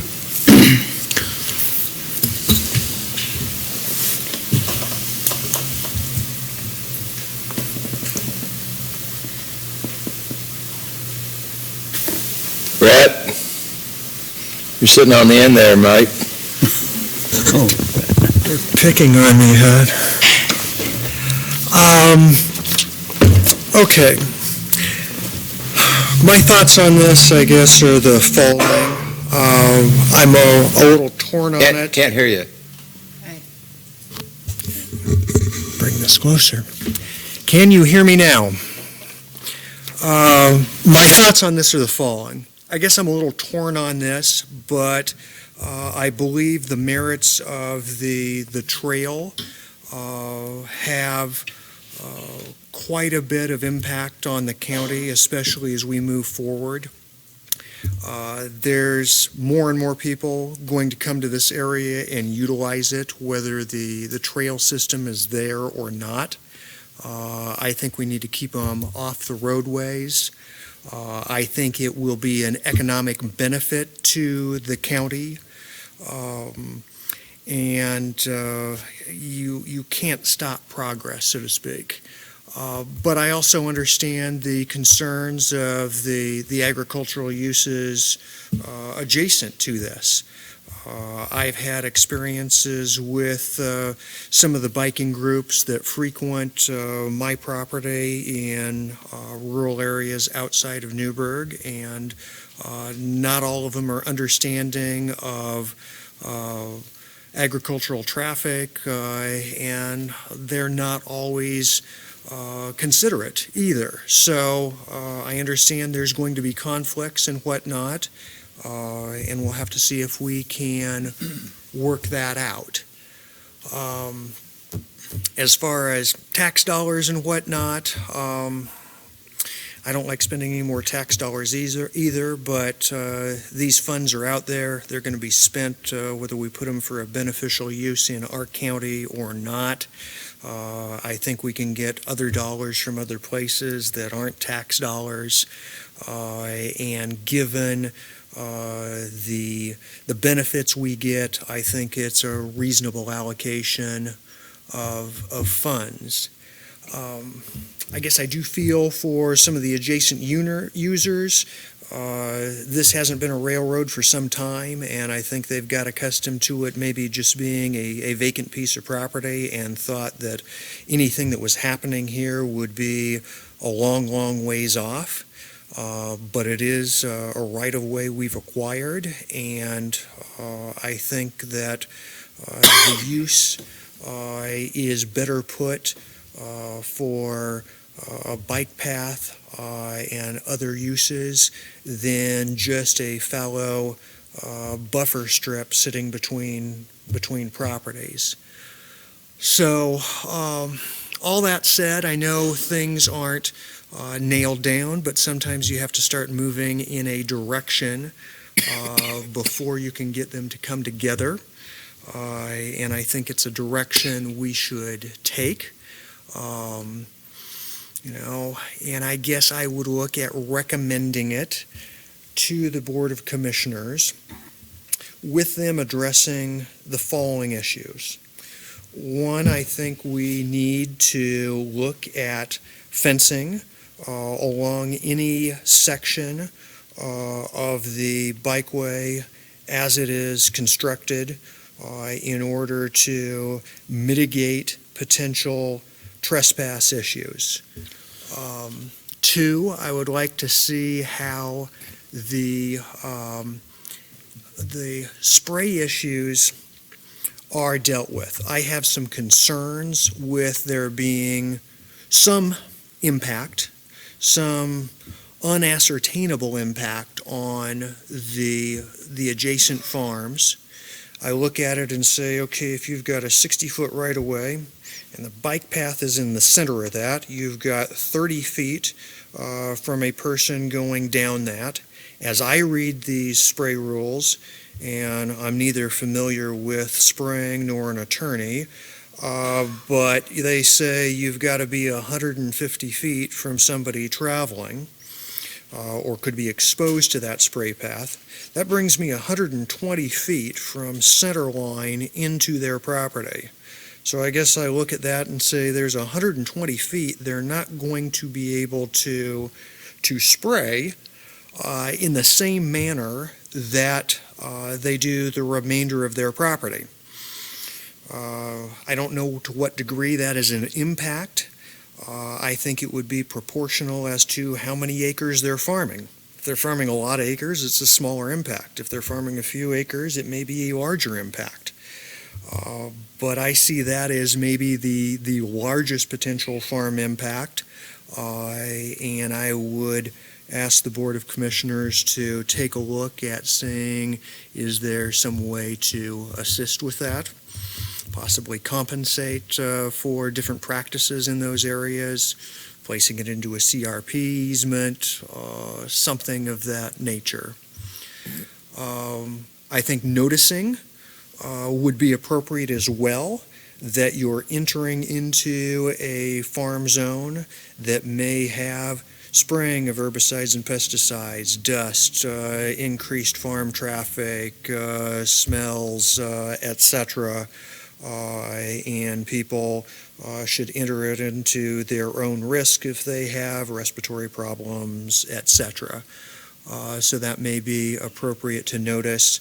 I would like them to look at access issues, especially during harvest, over ingress and egress if there are easements to cross from one field to another or from a field to a highway system. And I would like them to take a look and make sure that the Belt and Shrapel properties are dealt with in manners that will minimize impacts to those particular owners or businesses. So, and an educational component, I think, would be helpful as well. I think it's a benefit to both the agricultural community and those visiting it to give some additional information on here's what's going on out here, here's how you get from farm to store, and here's how it happens. So I guess those are my thoughts and comments after listening to everyone's very helpful input this evening. Where have you been? I was going to second that, so I don't have to do all of that, but I'll just make it a little simpler. I think that I agree with everything Brett just said, but I think that this is going to be a win for the county and the residents of the county. I know there's going to be conflicts. There's conflicts every day in every business in every neighborhood. So, and you mitigate those, and you do it diplomatically, hopefully, and move on. But this is going to be a long-term plus for the county, providing it moves forward.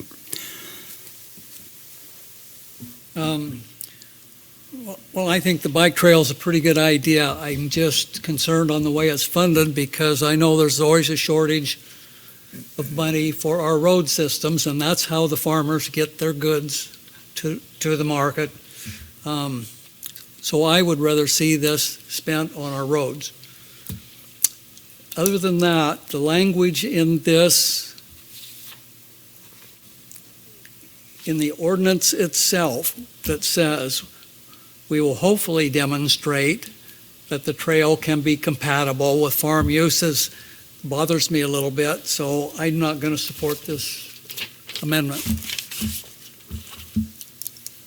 First off, I would like to strike out the hopefully mitigate word. It will mitigate. That's my personal preference. When my sons were growing up, they thought milk came from the grocery store. Took them back to Minnesota one year to visit my uncles on a dairy farm. They thought it stunk. My uncle told them that's the smell of money. And they soon learned to like Jersey cows. And they still appreciate farmers, even though they live in cities. I think that there are significant opportunities to mitigate the problems. That, yes, bikers and hikers can be inconsiderate and oafs at times. I know some farmers that fall into that same category. It's not a unique situation in life. There's good people on both sides of the fence and bad people on both sides of the fence. But I think this is a situation that can be taken care of, and it would be good for Yamhill County, and I would support its adoption.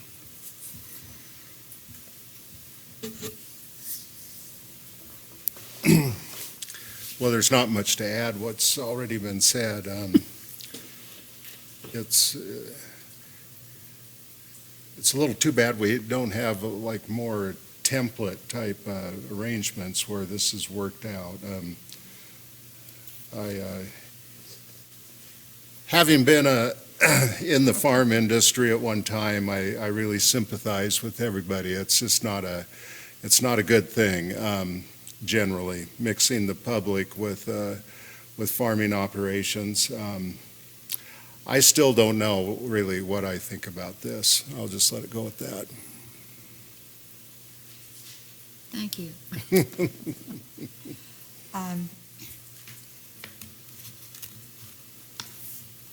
I really got a lot out of comments made by both sides. But since a couple of you have told a little story, one of my real problems with the railroad, and I found out when we leased property from the railroad and then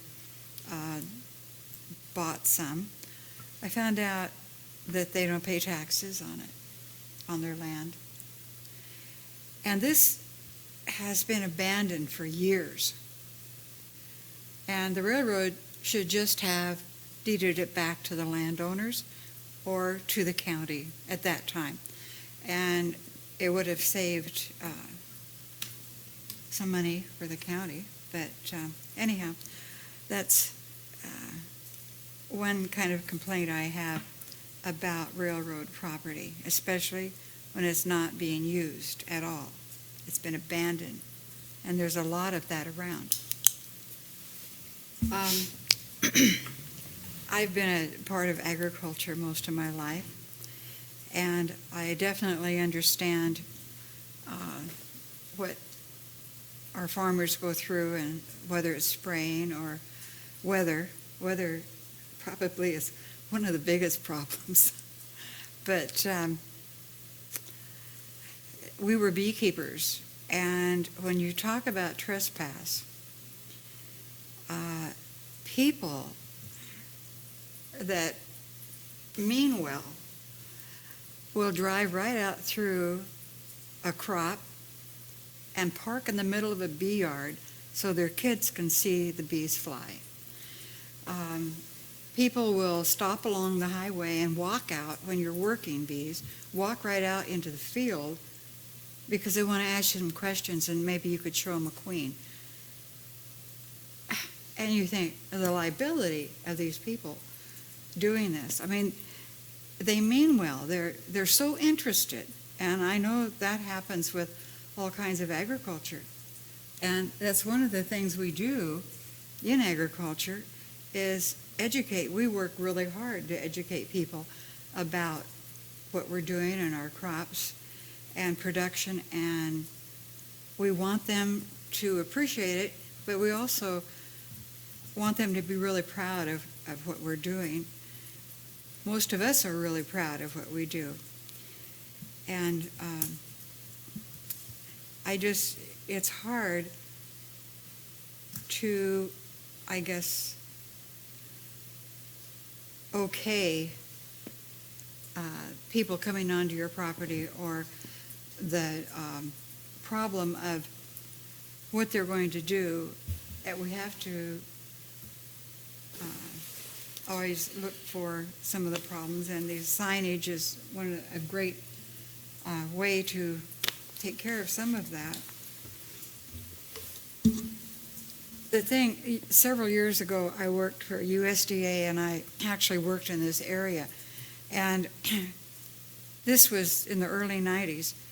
And when I talked to these people that lived along the railroad thing, one of their big concerns was they wanted to know if I knew anything about what was going to happen. And that was a long time ago, you know. And I didn't know anything about it at that time. But one of their big concerns was trespass. The other was homeless people. And that's going to take some policing as far as I'm concerned, because this isn't going to go away, our homeless problems. And so I really am leaning against the amendment, personally.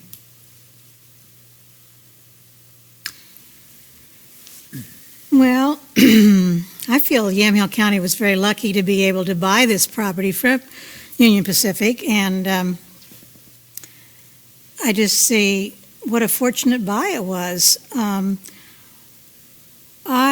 I've always lived on a farm, and I fully understand farming, trespassing, bikers, horse riders, opening gates, you know, all that stuff.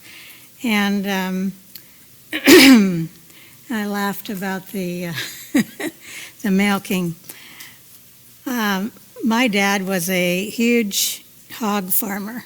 He had all the facilities, and of course the smell wasn't all that good. But he says, well, he said, it may smell like manure to you, but it smells like money to me. So I understand. And I look at the corridor property as being sold to a new neighbor. And so you've got a new neighbor, and we all have to get along, and the future brings changes everywhere.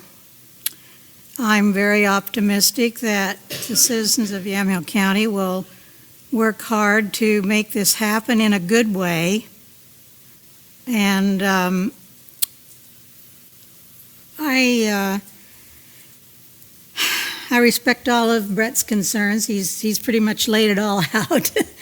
But I do think that signs are just a real plus, and the names of the crops, the problems you may enter, any sign you can think of. I think this is a great idea.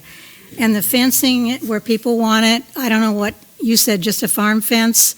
Well, it needs barbed wire on top, a lot, and that kind of thing. I would certainly like to see this master plan move on quickly. So I'm hoping that, sounds like you need somebody to run a fund drive or something to get some money going to do this, if you're going to do it.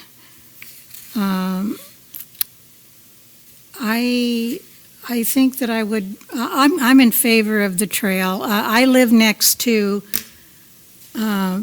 Park and Rec's Riley Farm, and I haven't seen any problems there, except maybe some horse trailers going by, and the bikers are on the road. The road's not, it doesn't have any shoulders, so I don't know, it's an issue. But I think we all have those issues with the roads. But I'd like to see it happen. I think it's going to take a while. But so we're going to have to move on. That's it. An old farmer buddy of mine, Boise Clofell, rest his soul, used to say, and this is so appropriate, more people, more problems. And we're not going to have any fewer people on this earth tomorrow than we do today. We're going to have more, so we're going to have to learn to work it out. The tourism industry is important and growing in this area. When you drive through Carlton, the storefronts are all occupied. If somebody puts up an endeavor that is not sound and they go away, the next weekend that storefront is occupied. That same is not true for Yamhill, which is just right down the road. There's plenty of empty storefronts. So the tourist industry is not evenly spread, but it's an important industry, and I think that we're smart enough to be able to make it work. And for the Van Dykes, I understand that you're not going to be happy with the trail if it happens. But there is a ton of support for it. I rode the Banks to Vernonia Trail one Saturday. It was a beautiful Saturday, and the trail was absolutely clobbered because there were two huge church groups from Portland there. And they were having picnics at different spots along the trail, and there were just kids up and down the trail. It made it a little frustrating at times, but it was perfect pace for my wife. And I don't think there's any way that we can deny the safety issue here.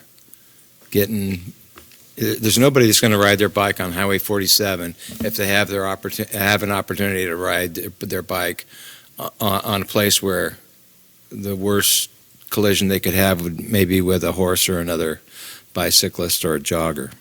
So I think the safety issue is real important. Concerning the fencing and spraying and signage and all that, I don't see us addressing that tonight. That's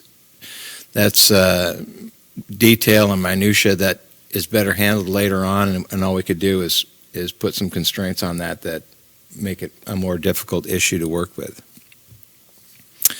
There's been some opposition to the emergency language terminology that's in the ordinance, and I understand why it's there. It's kind of inside baseball and just makes things easier to happen. But in this case, it may tarnish the effort more than it helps.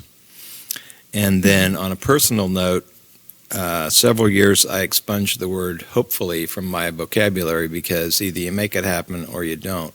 So I'm in favor of the amendment as it goes forward. I might strike the terminology about the emergency nature of it and also replace the word hopefully with will or shall or whatever is appropriate.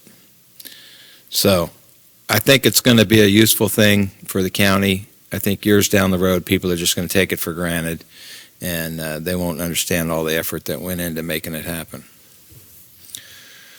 Anybody else have anything to say? I would move to recommend to the County Commission the adoption of the proposal striking out the word hopefully and removing the emergency clause. The findings that were presented in the staff report. I'll second. Okay, it's been moved and seconded to recommend approval to the commissioners of the amendment, with the exception that the word hopefully be stricken and then replaced, and that the emergency clause be taken out. Director Friday, is that Is that vague enough for you? That'll work? Madam Secretary, may we have a vote? No? Yes. No. Yes. Yes. No. No. Yes. Hey, we broke even. 4-4. I would move that no recommendation be sent to the Board of Commissioners, but the minutes of this meeting be passed on to them. Second that. May we have a vote? Could you read the motion again? I didn't hear that clearly. The minutes be passed on to the Board of Commissioners with no recommendation from the Planning Commission. I vote yes. Yes. Yes. Yes. Yes. Yes. Yes. Yes. Any new business? I was just going to say this will then be forwarded to the Board of Commissioners. Their hearing is scheduled for this room on Tuesday, May 15th at 10 a.m. 10 a.m., that ought to give them time. Everybody hear that? See you again.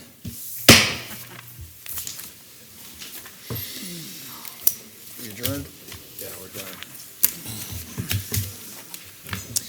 Thank you for that. Great to see you. Hey, you should run for I didn't think it was.